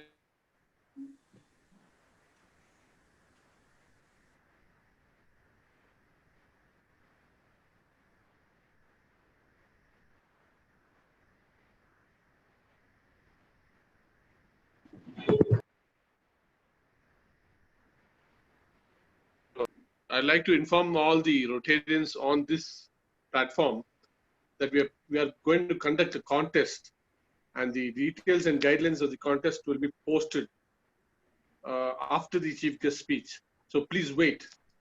We don't want you to leave the meeting before the chief guest finishes his speech. So please wait, and we are conducting a contest. The host clubs of Nilgiris district are conducting a contest for all the clubs of Rotary District 3202. Over to you, sir. Thank you. Thank you for that wonderful and very generous introduction. And also thank you for this opportunity to address all of you. I have in the past had a few opportunities to address Rotary clubs. All of this has been in Madras, and this is the first time I'm, of course, virtually addressing an audience from Rotary Club. Let me, do I have permission to share my screen? Yes, sir. I've enabled the permission on it. Thank you. And if I can figure things out, yeah. Okay, is my screen visible? Yes, sir. Yes, sir. Okay, fine. What I thought I will do, I've been allotted about 30 minutes, so I'll try and stick to time. What I thought I would do is to take you on a bit of a whirlwind tour of India's biodiversity, but spend a lot more time on talking of the challenges and opportunities, and maybe I'm taking the cue from Mohanraj and Meena, also frame certain activities, certain engagement opportunities, both for you as individuals in your personal life and maybe collectively as part of the Rotary family. This is something that has had a deep impact on me. I was lucky enough to read this book in my teens. Rachel, famous environmental scientist, she wrote one of the seminal books called The Silent Springs. And this is only a few words, but it's a very impactful few words. In nature, nothing exists alone. From most of our engagement with the environment, with life in general, we like to compartmentalize things. We like to view things in isolation, generally because that is easier to understand, easier to cope with, and we like a certain certainty in the manner in which we engage with things. But that's not the way nature functions. Nature is interconnected, and we are part of nature. And the more we reflect on these words, the more we move towards looking at us as part of nature and not view nature either as a threat or merely a resource to exploit, I think we would be much better served collectively, not just today, but well into the future. I think there was at least a few references to the strange situation in which humanity as a whole finds itself. And I'm talking obviously about the pandemic. And unlike the finance minister, I would not call it an act of God. It is clearly an act of our cumulative disabuse of the environment, of not paying heed to scientific information that's being made available, at least for a few decades now, not paying heed to traditional knowledge and wisdom, which has been around for several centuries now. And this is the price humanity is paying for its arrogance, primarily driven by technology. I don't mean to be accusatory. I don't want to start on a negative tone, but I can't find more diplomatic way of putting the message across.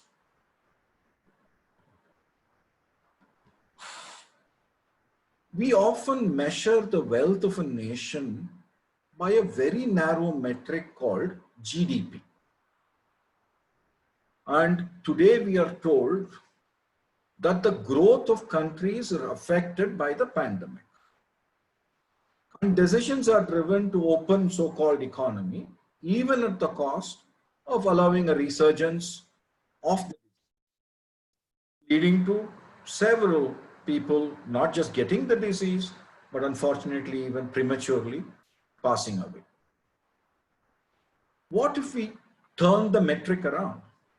What if we look at real wealth, which is what nature has bestowed? What we need to also completely understand, bulk of the environmental wealth that we have is natural. It has nothing to do with us. We've just been using and exploiting. And in that sense, India is very, very well served. This is a map of the biogeographic zones, and this is only the top line categorization. Look at the diversity that you get from the Himalayas to Kanyakumari, from the deserts of Rajasthan to the rainforests of the Northeast. And we should also understand that diversity means different things in different contexts. A desert, a natural desert, has as much value as a rainforest. We should not look at a treeless landscape as a wasteland or as something not having value. It's a different thing if human action has degraded a forest. But in parts of Rajasthan, because of the dry nature, minimal rainfall, and the kind of soils you have, you don't find large trees. And it's not a great idea. It's actually an ecological suicide to try and go and plant trees in those kind of habitats. So that's the biogeographic zone. Look at the forest map of India. Again, this is the top line classification.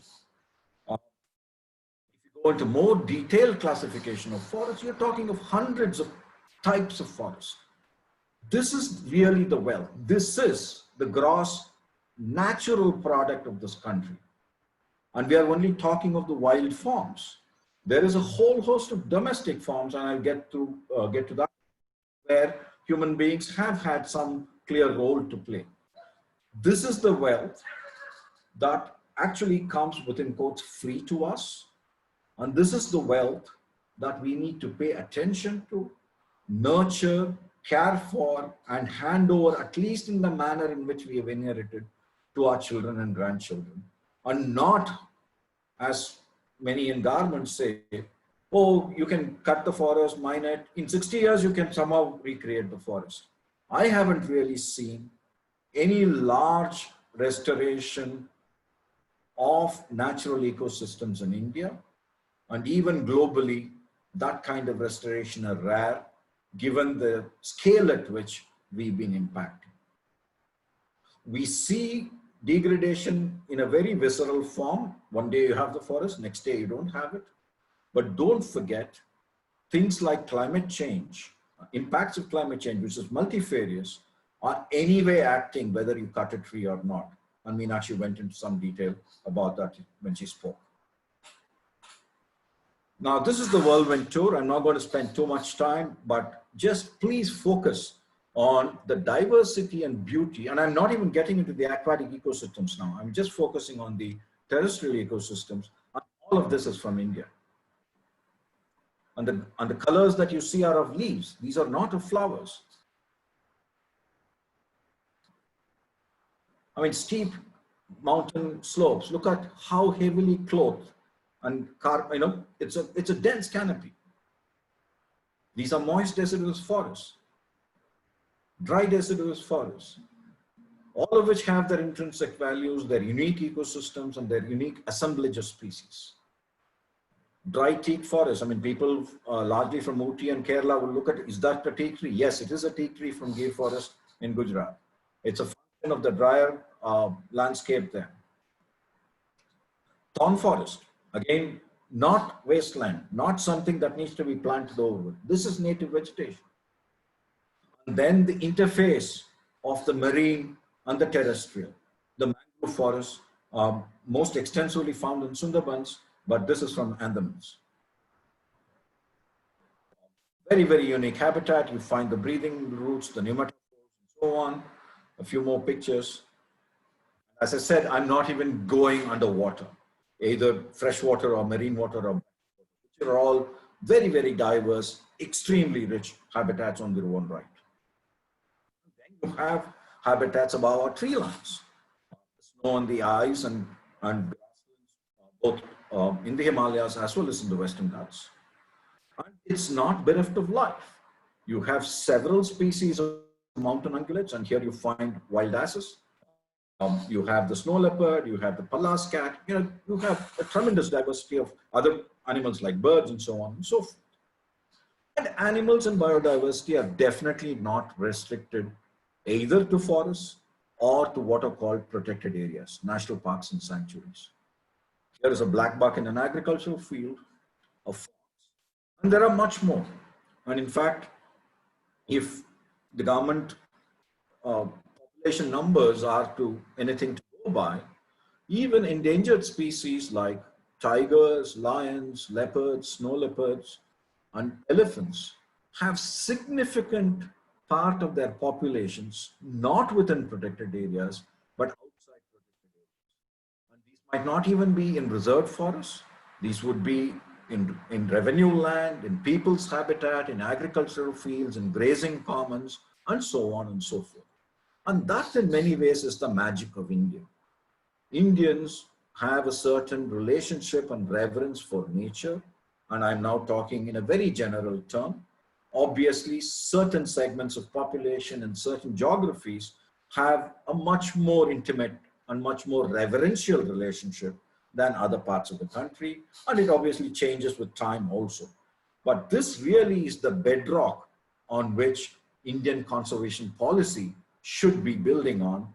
Unfortunately, we haven't paid enough heed to that. Now, coming closer home, Nilgiris is part of the Western Ghats, and I was told there are Rotary clubs from the Wayanad district very much part of the Western Ghats. And this is a very, very important geographical feature of India, going from more or less South Gujarat all the way to the tip of the peninsula. And it's also a global biodiversity hotspot. And this is just to give you an example of Karnataka, the Western Ghats of Karnataka, to see how much of forest is actually outside our protected areas. And forests, even within our protected areas, are facing a lot of challenges in the name of development. And the status of forests outside of protected areas, unfortunately, is even more precarious. And these are things that I see a role for well-organized, widespread bodies like the Rotary Club, and I hopefully will have some time towards the end of my talk to elaborate on that. Some pictures from the Western Ghats. I mean, this might just look like a mountain, but look at the diversity. There is mountain grasslands, and there's also shola forests. Again, very colorful canopy of rainforest. Equally spectacular dry deciduous forests. And here, the boundary between Bandipur and Mudumalai, it's very hot summer, dry deciduous, but you see that strip of evergreen riverine forest, which is because of the perennial presence of water, you find trees always green 12 months of the year. How does this diversity express itself? I'm just going to focus myself in a very small proportion of this diversity, and those are cat species. No other country in the world has 5 species of large cats. Here are the Asiatic lions, an animal I have had the fortune to work with since 1985. And we all are familiar with the tiger, the common leopard, the snow leopard, and the clouded leopard. And no other country has this diversity of large cats.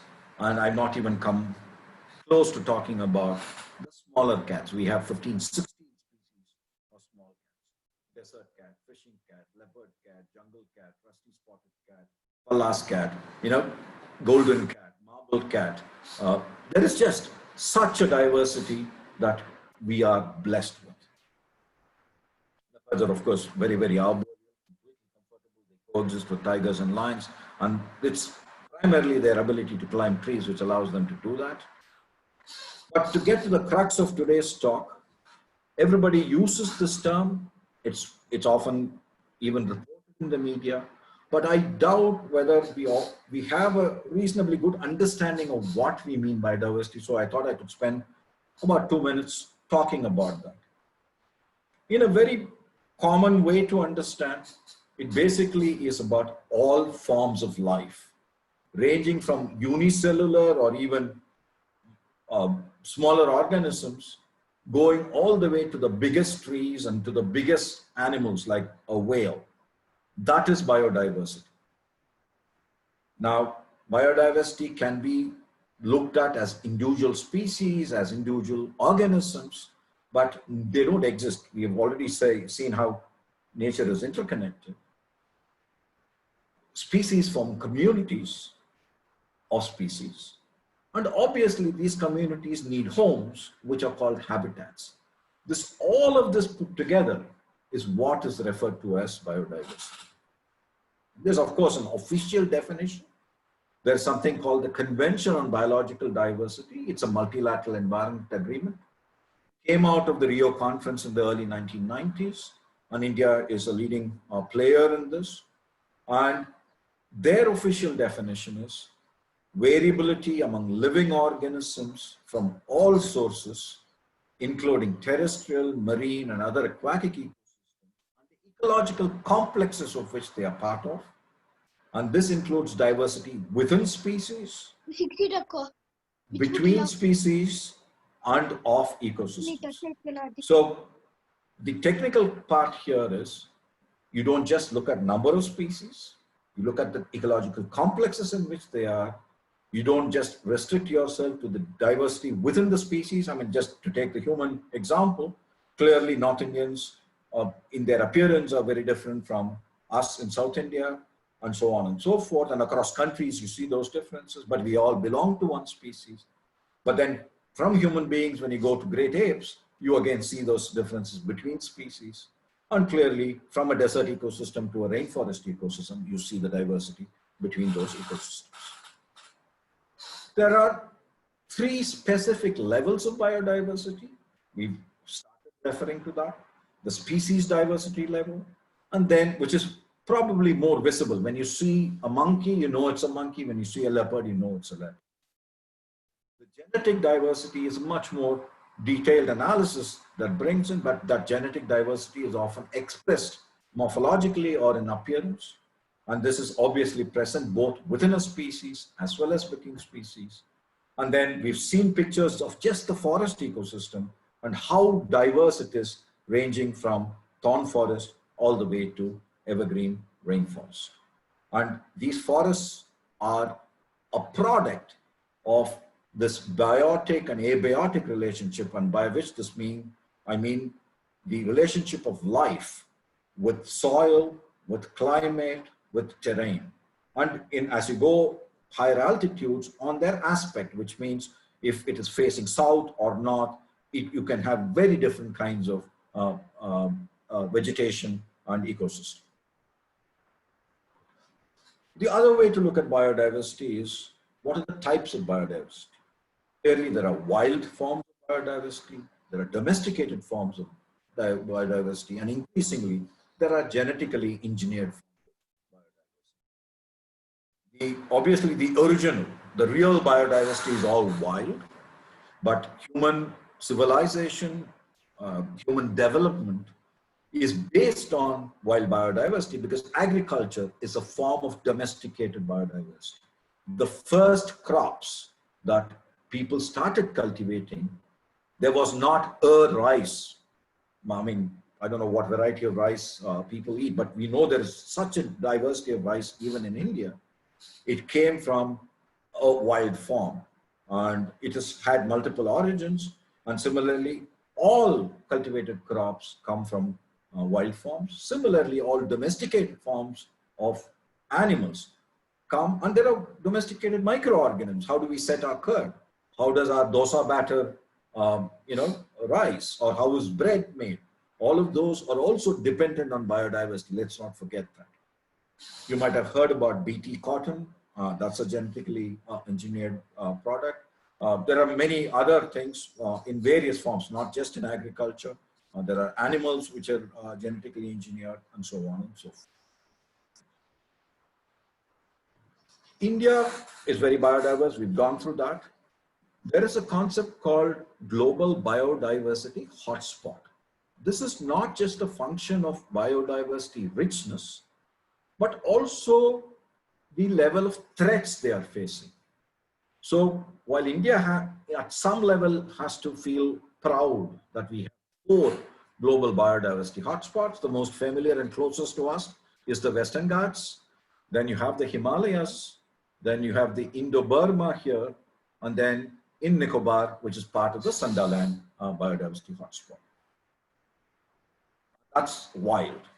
India is also one of the 8 origins of crop that the whole world has. So how lucky we are that that diversity, which is restricted to just 8 centers, we have one. And this is the kind of things we need to learn, understand, celebrate, and talk about. I don't see us as knowledgeable, educated citizens actually bringing this forward and celebrating. And I really urge all of you to learn more about this, to celebrate this, to inculcate this, to pass it on, not just to the younger generation, but make it part of your dining table conversation. You have guests home, talk to them about this, because I think the more we realize the gold mine that Indian biodiversity is, the more we will learn to regard it in a much better light and value it. Now, while there is an intrinsic value for biodiversity, not all of us might feel motivated to value it merely based on its intrinsic. What do we mean by intrinsic value? Because it exists, it has a certain value, like human life. Nobody has the right to kill somebody else, whatever bad or good that person might have done, because that person has the right to survive. Similarly, all forms of life have their intrinsic value to continue existing. We did not create them, and we definitely don't have the moral or ethical right to destroy them. And that's something we don't often factor into our daily lives. We definitely don't factor into our national plans, be it defense or be it development. But let's look at it from more a human perspective. What are the uses of biodiversity? I've been talking about how biodiversity is the very foundations on which human survival and flourishing is based on. And there is this concept of ecosystem services. And here you can see a whole host of things that biodiversity provides us. Just look at waste. And I'm not talking now of plastic waste. Just look at human waste. Where do you think it goes? Yes, you flush it and it's out of sight. Yes, there might be a sewage treatment plant wherever occasionally our cities and resident welfare associations have it. But it's primarily an ecosystem service which enables breakdown not just of human waste, of leaf litter, of other animals, droppings or dead animals and so on and so forth. Vultures are part of that cycle, but primarily it's bacteria, worms, it's unicellular and invertebrates that primarily do it. Soil formation, photosynthesis. Without photosynthesis, I mean, we talk of, oh, we are building an energy plant, but the original energy plant are green plants and a few other species. And that is called primary production. Without primary productivity, there cannot be life on Earth. Coming to more fundamental things that you directly relate to: food, fresh water, fuel, wood, fiber, and increasingly today, things like climate regulation, flood regulation, and the Nilgiris, unfortunately, we've seen the impacts, and disease in the COVID-19 pandemic, we can talk of all of that. And let's not forget the nourishing of our soul, the aesthetics, the spiritual, educational, and recreational values of biodiversity. And here I'm only talking of the top level classification. And to the right of the graphic, you can see so much more that it contributes to us. So this is again something we all need to engage with. We all need to, I'm not saying you need to become a PhD scholar with these things, but let's recognize, let's give due credence to what nature, biodiversity, and a functioning ecosystem and a stable environment actually contributes to our daily lives and to our future. Some pictures to illustrate that India is not a stranger to this. This is a picture from Billirangan Swami Temple Tiger Reserve in Karnataka. You can see a shrine using symbols of nature. And this is a shrine which is several centuries old. At least in Hinduism, we draw upon extensively on several aspects of nature in our pantheon of gods. This is from Ladakh, again, the absorption of nature and cultural practice. And our agriculture in many ways are still very, very dependent on biodiversity, be it in the mountains or in the plains. And there are millions of people still living in enclaves within forested habitats and largely functioning from minor forest produce collection as well as cultivation. And here are, I mean, collection of leaves and converting into products or even selling them.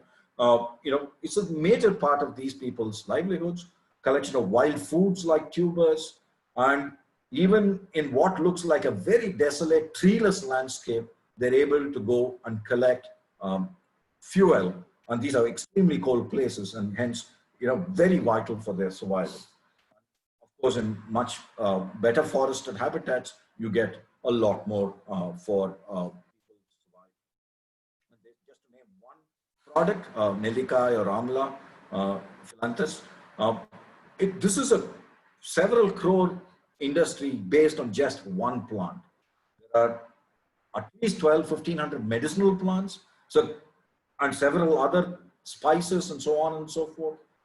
You might have heard of what is called BD leaf, Tendupata. Again, that's a several crore industry. So just talking of forests, there have been estimates of trillions of rupees on an annual basis of commercial products that come out of forest ecosystems, not to forget the ecosystem services. So if we were to do actual accounting, what I call gross natural product, this will in many ways give us the true value of our natural wealth, and it is equal to, if not greater, to the so-called artificial accounting that we have called gross domestic product.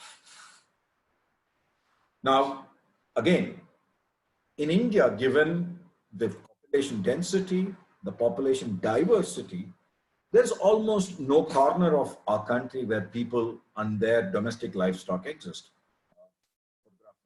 Himalayas, and here you can see wild asses more or less coexisting with domestic yak. So this whole theory that wildlife can only survive when people are not there is something that we need to engage with and challenge. Just to briefly touch upon, I mean, people from Kerala and Tamil Nadu are clearly very, very familiar with the amount of marine resources, not just in the form of fisheries, but much more, is also a valuable contributor to. And then there are non-consumptive uses like tourism. This is now, I mean, of course, during the pandemic, there's been a stoppage, but otherwise, not just foreigners coming, but Indians traveling to enjoy nature, to recharge their batteries, to really come recharged and energetic after our 9 to whatever urban rat race. It's just remarkable how these things have changed in the last 2-3 decades. This is another truism I want all of you to keep in mind. Extinction is forever. Let us not delude ourselves. Let us not fool ourselves. So what if species go extinct? I would want us as human beings to hold an ethical mirror to ourselves, ask the question, when we were not responsible for creating species, how can we cause the extinction of species? And whatever anybody else might say, we are right and center in the midst of the 6th mass extinction. And this is recorded extinction using fossil record. Extinction is of course a natural phenomenon, there is a natural background rate of extinction, and it varies between 1 to 5 species per year. But current estimates are stating that the extinction rate has got elevated to 1,000 to 10,000 times that background rate, which means dozens of species are going extinct every day. You might ask, why are these not reported in scientific literature or in newspapers?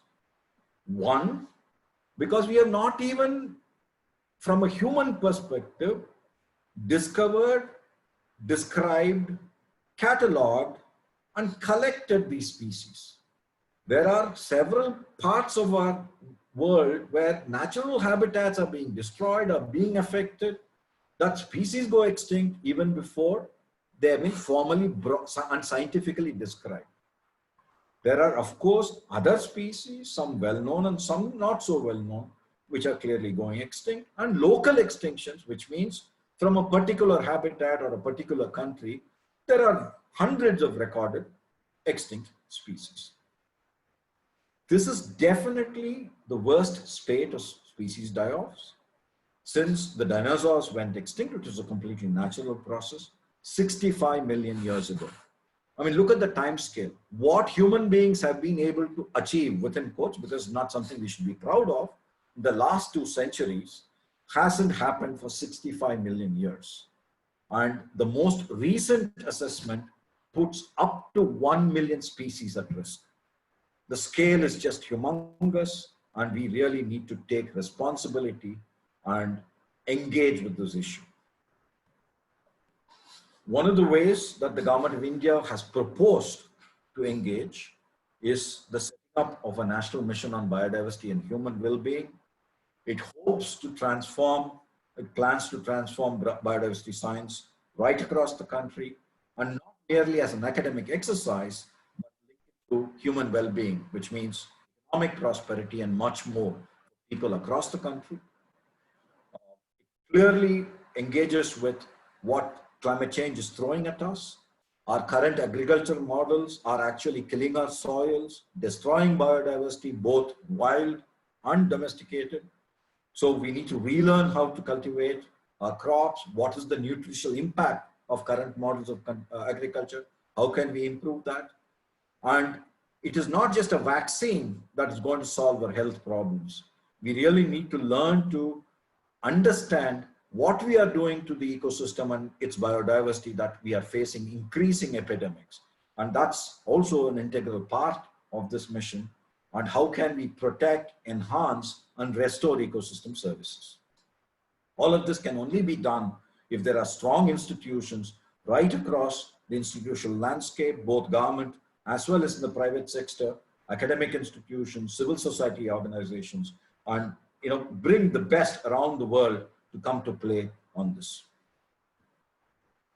It aims to create hundreds, if not thousands, of trained professionals who would have the ability to think and work in an interdisciplinary manner, not just as biologists or ecosystem scientists, but taking into consideration the socioeconomic and cultural and human dimensions, what we need to engage with, and not merely as an academic output, but how we can apply in real life.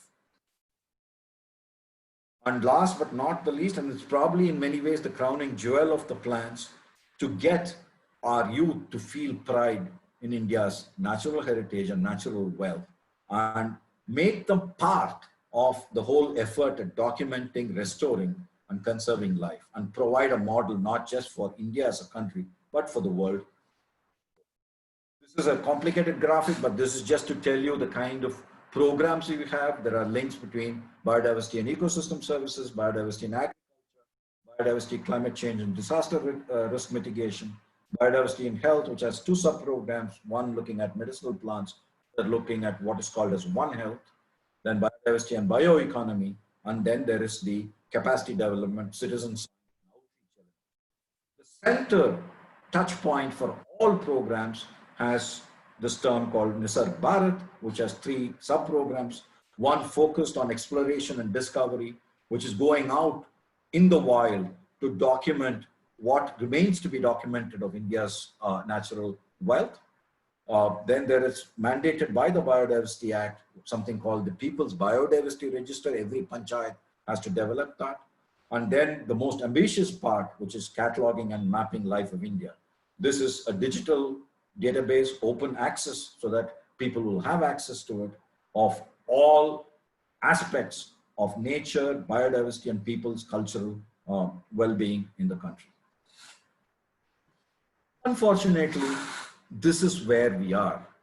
This is not an uncommon occurrence in today's India. This is something not far from where all of us are. A big, magnificent tusker crushed to death by its own weight while trying to cross a poorly planned fence.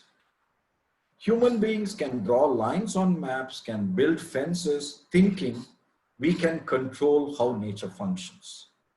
Even the strongest of dams and the strongest of seawalls and the strongest of fences will be blown away, because that's the power and fury of nature when it wants to express itself. And here in this case, unfortunately, the animal had to die. This is also today's India.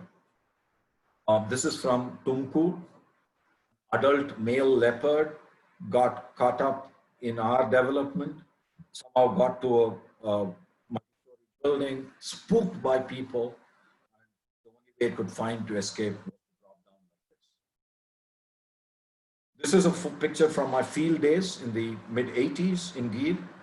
This is the bang in the center of the protected area. To the right of the picture is the national park. To the left of it is the wildlife sanctuary. You see two of the lions walking on the road, and what do you see in the background? A public transport bus. Are there ways in which we can plan and manage our lives so that we can leave at least small parts of wilderness to be truly wild? There are, of course, costs of conservation. Now, as I said, many endangered species, large mammals, about 50% of the population are in people's habitat. They are not in protected areas. Here is a lion on the outskirts of a village having killed somebody's livestock. And in India, these people tend to be very poor. They might have 5 or 6 animals, and to lose one livestock is a major blow. It's like losing 3 months' salary. So this is all real problems that we need to engage with. We also give it back. We give it back in many ways. The most drastic ways when we actually mercilessly, more or less, attack and kill wildlife. But we look at this old woman. I mean, look at the curiosity around. Yes, that leopard is dead, but there still is that innate reverence, that innate relationship that Indians have for wildlife. How can we build that? How can we maintain that? Because once we lose that, I fear our ability to live with nature would be much more weakened. Really, my last 4 or 5 slides. This is just a personal story, and hopefully this will bring a smile to many of your faces. I grew up in Madras. I grew up playing cricket, basically, not somebody who's been exposed to wildlife or forest very much. I was lucky and fortunate that my school did give us a well-rounded education, which enabled us to appreciate the ways of nature in the context of Madras. It was not that I was going to Mudumalai or Bandipur or something like that. But that created curiosity. We had a good library. I had access to the British Council Library. So I had some background in wildlife. I wanted to become a medical doctor. For whatever reason, I didn't get admission. I ended up doing a BSc in botany. Unfortunately, it was so poorly taught that it killed all my interest in science. I did 2 years of marketing of industrial and textile chemicals, after which I learned, and that's when I became a member of Madras Naturalist Society, WWF, and Bombay Naturalist Society. And I slowly learned about Indian wildlife, going to the field and so on. And then I quit, did my master's, and then the Wildlife Institute to do my PhD. In December of '85, here I am in Gir. I had only seen one wild cat before in the wild, which was while doing my master's dissertation in Mundandarai, a leopard. And I had spent 4 days in Gir in December '85. I had not seen a lion. I'd heard them roar. I'd seen their pug marks. I'd seen kills they had made. I'd seen their droppings and, you know, all of that kind of stuff. So lions were clearly there. But I couldn't see a single lion. 4 days, day and night, walking around. And I began to have second thoughts on whether I had made a sensible decision to quit a reasonably well-paying job to try and make a career in wildlife. How can you study an animal if you don't see it, was my question. And suddenly, out of the bush, 4 lions came out. And they seemed to be roaring at me, and they seemed to be wanting to attack me. I mean, these were 50, 60 meters away. I had a 15-year-old local village boy as my guide. My Hindi was very rusty. I mean, you can imagine coming from Madras, how much Hindi I would have known. And these guys were speaking a dialect of Gujarati called Kathiawadi. But he basically gestured and said, keep quiet. So I held my breath, stood still, and these animals kept coming, and 3 of them disappeared into the bush when I realized I had a camera, I had a binoculars, and these are meant to be used when you're watching wildlife. So this is my first picture of a lion, not a great picture, but very, very proud of the fact that, you know, on foot, on my first encounter, I was able to take a picture of it. It took me about 6 months to do it. This is me, and these are lions. Lions about 5, 6, 10 meters away from me. This is not to suggest that these are not wild animals. These are perfectly wild animals. They can kill even large animals like Nilgiris, and they definitely attack and even kill people if they mess around. But when you do research, one of the things you need to do is to be able to identify individual lions, be able to observe them closely. And in a forested habitat like Gir, sometimes you had to find ways to approach them. I didn't have very sophisticated gear. I had a pair of binoculars. I had a camera with a 105 lens, which is not a very powerful lens. And so it took me about 6 months to develop a way of doing this. Here are 2 males lying underneath a ficus tree. This is a wide angle picture, so you can recognize how close I am. This is not to prove I am brave. This is more to convey the magic of India's wildlife, and especially of these lions. These are lions that allow unbelievable access if you know what you're doing. They continue to be wild animals, but they have found a way to coexist with people, and most people who live in the forests of Gir also know how to coexist with lions. Here is a subadult males resting in a mid-summer. I took a picture. These are all old film cameras. The shutter made a noise, and look at the response. Not of aggression, not of anger, but more of curiosity to find what was that. Was that a leaf falling or what? My final picture is of my own shadow to the left. And here is a big adult male weighing something like 200 kilograms, sleeping, but also keeping an eye. That eye is open there. And these are all negotiated settlements. I mean, you don't just walk up to a lion and take these pictures. You slowly work your way through. Why did I do that? I was young, I was mad, I was crazy, and foolish. I do it now. But these are wild animals which allow you this kind of access. I've only spoken about life as a species, but Indian environment in many ways also has these spectacular sights, landscapes, sunrises, sunsets. I think many of you are living in areas that give you access to these, maybe just looking out of the windows. But for millions of Indians and millions around the world, we are stuck up in urban settings and either don't take care to even look out for these things or don't have the opportunities simply because of things like light pollution. Our governance model today demands more and more street lighting, with 1, accessing energy, and 2, causing enormous light pollution, not just in our inability to even see the skies or watch sunrises and sunsets like this, but also affecting insect life and lives of bats and so many other species. I want to just acknowledge a few institutions and few people who had contributed to my work and to some of the pictures that I've shown. I'm happy to take questions. Thank you very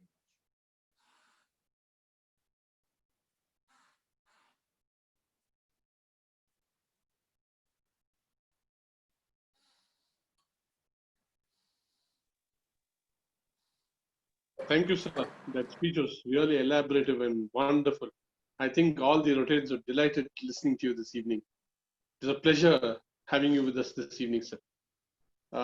Now, I would like to ask all the participants to floor their questions to the host of this evening, Rotarian Emmanuel Philip, who will in turn ask the questions to our esteemed speaker. We have question number 1 here. Conservation and development go hand in hand. What is your opinion what in your opinion is conservation and development? Where do you draw the line between them? I think in a way I had alluded to that when I talked about GDP and GNP. It is the model of development.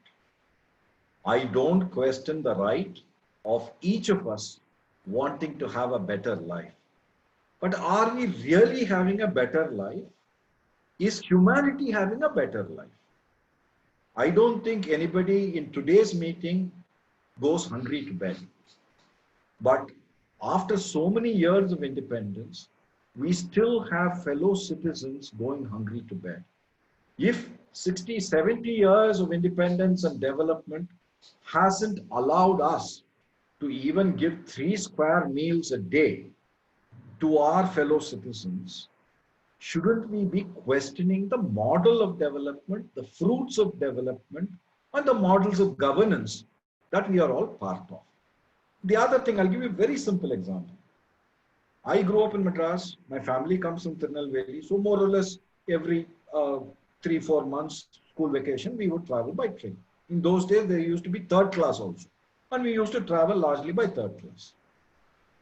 And you know how Tamil Nadu is, it's pretty hot throughout the year. You would carry one pana, one matka for water. And every few stations, we could stop, collect the water from a station tap, and happily drink that water. None of us fell ill. Today, there's no third class. Most of us don't travel by train. And even if we travel by train, what is the water we drink? We drink something called a Bisleri or whatever. It's a bottled water. It comes in plastic. We assume it's better quality water.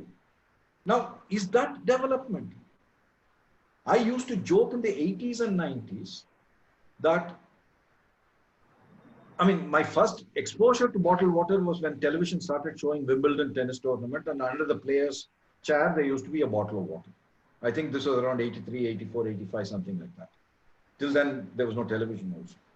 So I said, now slowly that will come to India. And after that, we will also have to carry oxygen cylinders. Not realizing that this would actually come to be in my own life. We've heard about the horrendous situation of quality of air. People, children, premature death. It was estimated 2 or 3 years ago. Of course, Indian government is in denial. About 1.2 million premature deaths are caused by air pollution. Is that a sign of development? So to me, it's a false question to ask, to pose conservation and development against each other.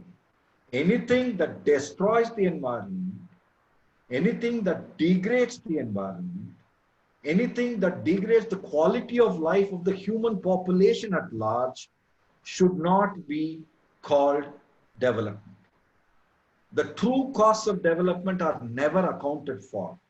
Projects, the cost-benefit ratio are always inflated. Almost every project has a cost overrun, has a time overrun. They are never taken into account. And we all know the quality of the environmental impact assessments or social impact assessments that are done. It's shameful. We want to be a global superpower. We want to have a seat in the Permanent Council of the UN. What do we want to bring to the table? This is a wonderful country, endowed with richness. I've only given you a very microscopic view of it. You are all living in very lush environments, and you are seeing the degradation. So let us not dignify the current model of development and call it development. I think there is an urgent need for each of us in our own ways. I could be completely wrong. I only hope I'm at least 5-10% right in the kind of things I'm saying. Please think at an individual level, start discussing at your family level, start discussing at your close friend level, because I think these discussions are useful for each of us to develop our own understanding and view of the environment and what we want and mean by development. Sorry to give a long-winded answer.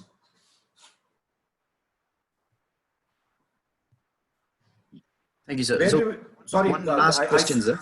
One second, I saw this line. Where do we draw the line? I think I've been very clear about drawing the line. We have destroyed the environment enough. And as Meenakshi mentioned, if we don't get our act together in the next 20, 30 years, nature will take over. The impact of climate change, both in terms of sea level rise, as well as extreme environmental events, would leave us with no defense. We just will not have the technological answers to deal with that. Sorry, go on. Thank you. So we have one last question. Where are we still going wrong, though the awareness for conservation has increased? I am not sure the true awareness about conservation has increased. And I'll tell you why. And I'll give you very recent examples. As I said, the current pandemic, COVID-19, is not an act of God. It is a function of our playing around with the environment. And of course, not recognizing scientific advice. From the early times, January, February, epidemiologists have been saying we need to take certain actions, and we've not taken that. If we truly are aware, we will never say the economy has to take precedence over the environment. Who are making these calls? These are people with power who are in decision making. And the unfortunate thing is there is a complete mismatch of timelines. Elections happen every 4, 5, 6 years. Companies have to report their results every quarter. But ecology and environment will operate in decades and centuries and longer time frames. Evolution, of course, operates in a much longer time frame. So we think that we are smart and we find ways of doing these things in shorter time frames. But no, when the cost is to be paid, and where are we finding this money to deal with the pandemic? We keep saying, oh, if that road has to go around by 30 kilometers, it will cost us 300 crores more. For every day in the pandemic, even by our own GDP standards, how many crores are we losing? How are we going to account for this? So a true awareness of conservation is learning to work with nature and not work against nature. And unless that understanding, nuance, and respect and reverence comes, I wouldn't say we have truly understood the need or the ways of conserving nature. And conservation of nature does not mean not using nature, ecosystem service, or biodiversity, but using it in a manner that we don't completely destroy, completely degrade. Thank you, sir. Well, please go ahead. No, sir, we're good. Thank you. The questions are over. Thank you. Thank you, sir. Thank you, sir. The way you took those questions and answered them were excellent. We're very happy that the participants were able to put forward questions and you were able to deal with them in the best manner possible. Thank you, sir. Thank you very much. Thank you. Before we go on to the next agenda of asking our district trainer to speak, the surprise is now on. And the surprise is we are conducting, the host clubs of this Nilgiris region are conducting a contest, and the details of the contest are as follows. One, we want you to submit photographs of projects on how we can save our planet. 2, maximum number of photos allowed is 4. The parameters are number of Rotarians involved and innovative measures implemented. What are the benefits? 4, a write-up along with the photos of the maximum of 100 words, which include the parameters given above. The contest is open to all Rotary clubs of Rotary District 3202. The photos has to be submitted by 15th September, and the prizes are as follows: rupees 10,000 for the first prize. The second prize is rupees 5,000, and that is for 2 clubs. And the third prize is rupees 3,000 for 3 clubs. More so, we'd like to inform the participants and the clubs of Rotary District 3202 that the prize money has to be used for an eco-friendly project.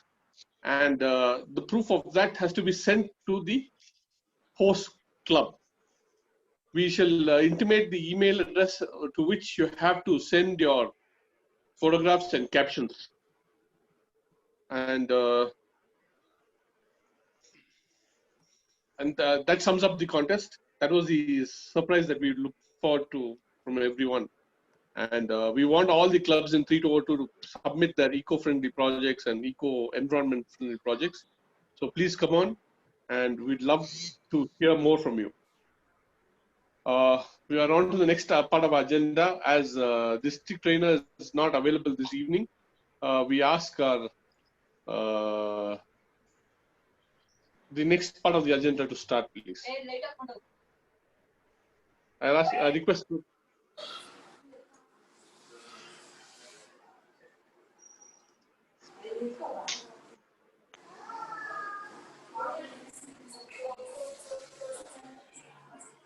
I request Rotarian Kora Krishnamurthy, State Coordinator, to say a few words.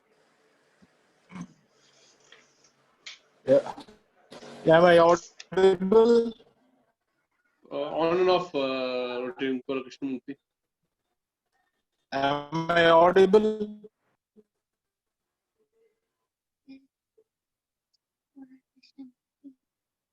Yeah, the area where I am is network is a bit low. Okay, now, so I think you can go ahead. Hello. Yeah. Yes, yeah. Hello. Now it's okay. No, it's okay, sir. Okay. Sorry, I've been traveling. The area where I am, the network bandwidth is a bit low. But anyway, I'll try to make it audible. Thank you, Rotarian Vinod, for giving me an opportunity to facilitate this meeting. A wonderful meeting arranged by all Rotary clubs of Nilgiris zone. Respected District Governor Dr. Harikishan Nambiar, respected Rotarian Prema Ma'am, President Rotary Ootacamund, respected SK Vinod, Rotarian, the event chair from Rotary Ootacamund, my dynamic zonal coordinator, Rotarian Murli, zonal secretary, Rotarian Emmanuel, all eminent Rotarians from the Ooty zone and other clubs of RI District 3202, the district chair environment, Rotarian Devaraj, district trainer Dr. JP, who instantly is not able to join because of his preoccupation in his profession. A warm good evening to one and all. It's a wonderfully arranged seminar, and the credit goes to our Assistant Governor, Rotarian Meenakshi ma'am, and the event chair, Rotarian SK Vinod. The eminent faculties, each one good in his own sphere of specialization, have done a wonderful job, and they have done their homework and prepared the details in a very professional manner. I request the faculties, maybe AG, Assistant Governor Rotarian Meenakshi ma'am, she is the Environmental Sustainability Rotary Action Group Chair for South Asia. She can prepare a white paper in discussion with the guest of honor, Dr. Ravi Chellam, and the guest of honor, Mr. Mohanraj, and the chief guest, Dr. Ravi Chellam, and prepare a white paper so that what is it we Rotarians can do at the field level to take up this to practically to the fields. We Rotarians are always waiting for some innovative projects as far as environmental is concerned. Only then this world will be a safer place for future generations to live in. As rightly said by the speakers, the world day by day is becoming more dangerous for us to live in. The current COVID pandemic situation is one of the prime examples. So if you people can prepare a white paper so that we can take it up with the Rotary clubs and the Rotarians of not only our district, we can circulate to other districts also, because we Rotarians are very good at taking up projects and see that everything is done till the last minute. For example, we were instrumental the world over for eradicating polio from this world. Except for two countries in Pakistan and Nigeria, rest of the countries in the world is polio free. Like that, if you can guide us, definitely we Rotarians will be interested in taking up at club level, district level, international level, and everything. With these few words, I really thank the eminent faculties who have spared their time and effort to make this seminar a grand success. I hope you'll be guiding us in our future so that we can join together and do good for the people and make this world a better place to live in. Thank you one and all. Thank you, Rtn Kora Krishnamurthy, for those pleasant words. As the saying goes, we didn't inherit the planet, we have borrowed the planet from our children. Now it's the time of our district chair, Rtn Devraj, to say a few words. Am I audible? Am I audible? Yes, sir. Please go ahead, sir. Thank you, Emmanuel. Respected District Governor and my dear friends, both Rotarians and non-Rotarians, good evening to all. I am Rotarian A.K. Devraj, Chartered President, Rotary Club of Kotagiri, and Green Brigade Ambassador for Nilgiris from the Nilgiris district. My felicitation to the organizers, Zonal Coordinator, Rotarian Muralidharan, Secretary Emmanuel, Event Chair, my dear friend Vinod, and Rotary Club of Host Club, Rotary Ootacamund, President Rotarian Prema Kumar, and co-host clubs of this seminar on environment, PARIYAVARAN 2020. The thoughts shared by the speakers, Mr. Mohanraj and our Assistant Governor Rotarian Meenakshi and Dr. Ravi Chellam on the do or die, most crucial topic of environment have been an eye-opener to all of us. The sad fact has been that over the past many years, the world at large in general and our strata of society in particular, including as members of Rotary, hailing from all classification, except maybe those Rotarians working in the environment fields, have not focused on the preservation of natural resources and sustainable development and have forgotten about our Mother Earth completely. Now COVID-19 and the coronavirus pandemic has come to us a rude reminder to all, especially in India, that all forms of life of Earth is necessary and must be protected for our survival.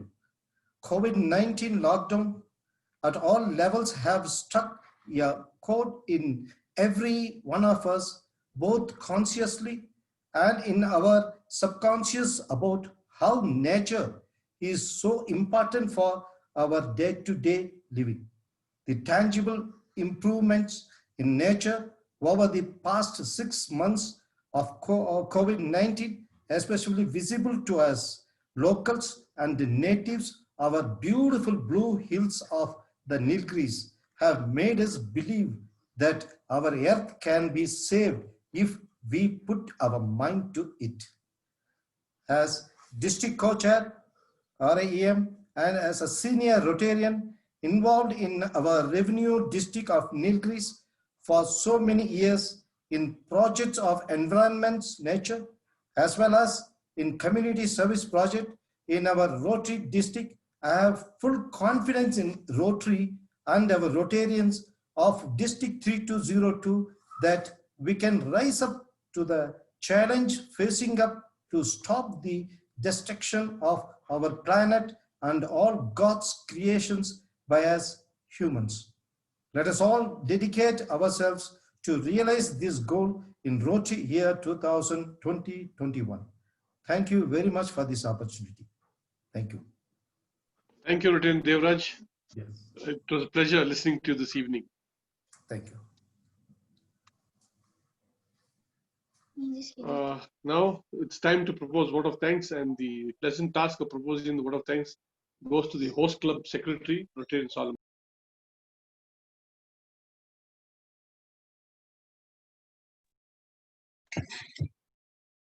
It's very pleasure and honor to me to propose the vote of thanks. It was a great show, so we all made it. So I thank all our clubs of Nilgiris zone for showing your unity. Thank you. I thank DG Dr. Harikrishnan Nambiar for giving this opportunity to Rotary Club of Ootacamund to lead this fabulous event. I thank our chief guest, Dr. Ravi Chellam, for your good views to protect the environment. I thank Mr. Mohanraj for your explanation of Nilgiri biosphere, and I thank Rotarian AG Dr. Meenakshi for your ideas and views. I thank Rotarian District Secretary for introducing for your nice introduction. I thank Rotarian Vishwanath for your introduction of Mr. Mohanraj, and I thank Rotarian Jyoti Mehta for introducing Dr. Meenakshi, and I thank Rotarian MG Girish for your vibrant introduction of our chief guest, Dr. Ravi Chellam. I thank State Coordinator Rotarian Kora Krishnamurthy for your nice and views. I thank Zonal Coordinator Rotarian Murli Kumar, Zonal Secretary Rotarian Emmanuel, and District Co-Chair Rotarian Devraj. I thank all other district officers and for your guidance and cooperation for this great show. And finally, I have to thank Rotarian PP SK Vinod for the nice arrangements and for giving this making this event a grand success. So, and I thank all of our Rotarians from various clubs for your participation, and I thank one and all. Thank you. Thank you, Rotarian Solomon, for that vote of thanks. Before we close, I would like to repeat the contest rules once again. And the surprise was the contest that we plan to conduct for the Rotary Clubs of District 3202. The contest rules are such: you have to submit 4 photographs of projects on how we can save our planet. 2, the maximum number of photographs is allowed is 4 per club. Innovative measures implemented is the parameters are: 1, the number of Rotarians involved in the project; 2, innovative measures implemented; 3, what are the benefits to the ecology; and the 4th thing is we want a write-up along with the photos, maximum 100 words, which include the above parameters. The contest is open to all Rotary clubs of 3202. The photographs have to be submitted by 15 September, and the prizes are as follows. First prize is 10,000 rupees. The second prize, that's for 1 club. The second prize is rupees 5,000, that's for 2 clubs. And the third prize is rupees 3,000 for 3 clubs. And all this money should go back to ecological projects. That sums it up. We will send you we'll put the email ID on the Zoom. President, can you put the email ID on Zoom, please? The Zoom chat box so that everyone can respond to that event.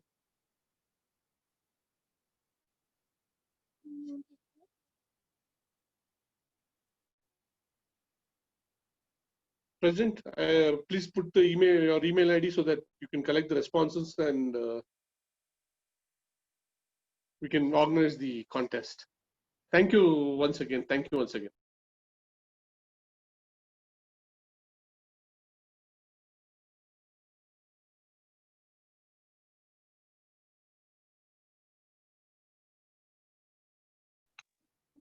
Over to the president of Rotary Club Ootacamund. Thank you all Rotarians who attended this seminar and for taking your time to be here today. Thank you very much from all the Nilgiris zone Rotarians and also the host Rotary Club of Rotary Ootacamund. Thank you for being here. Adjourn the meeting. The meeting is adjourned.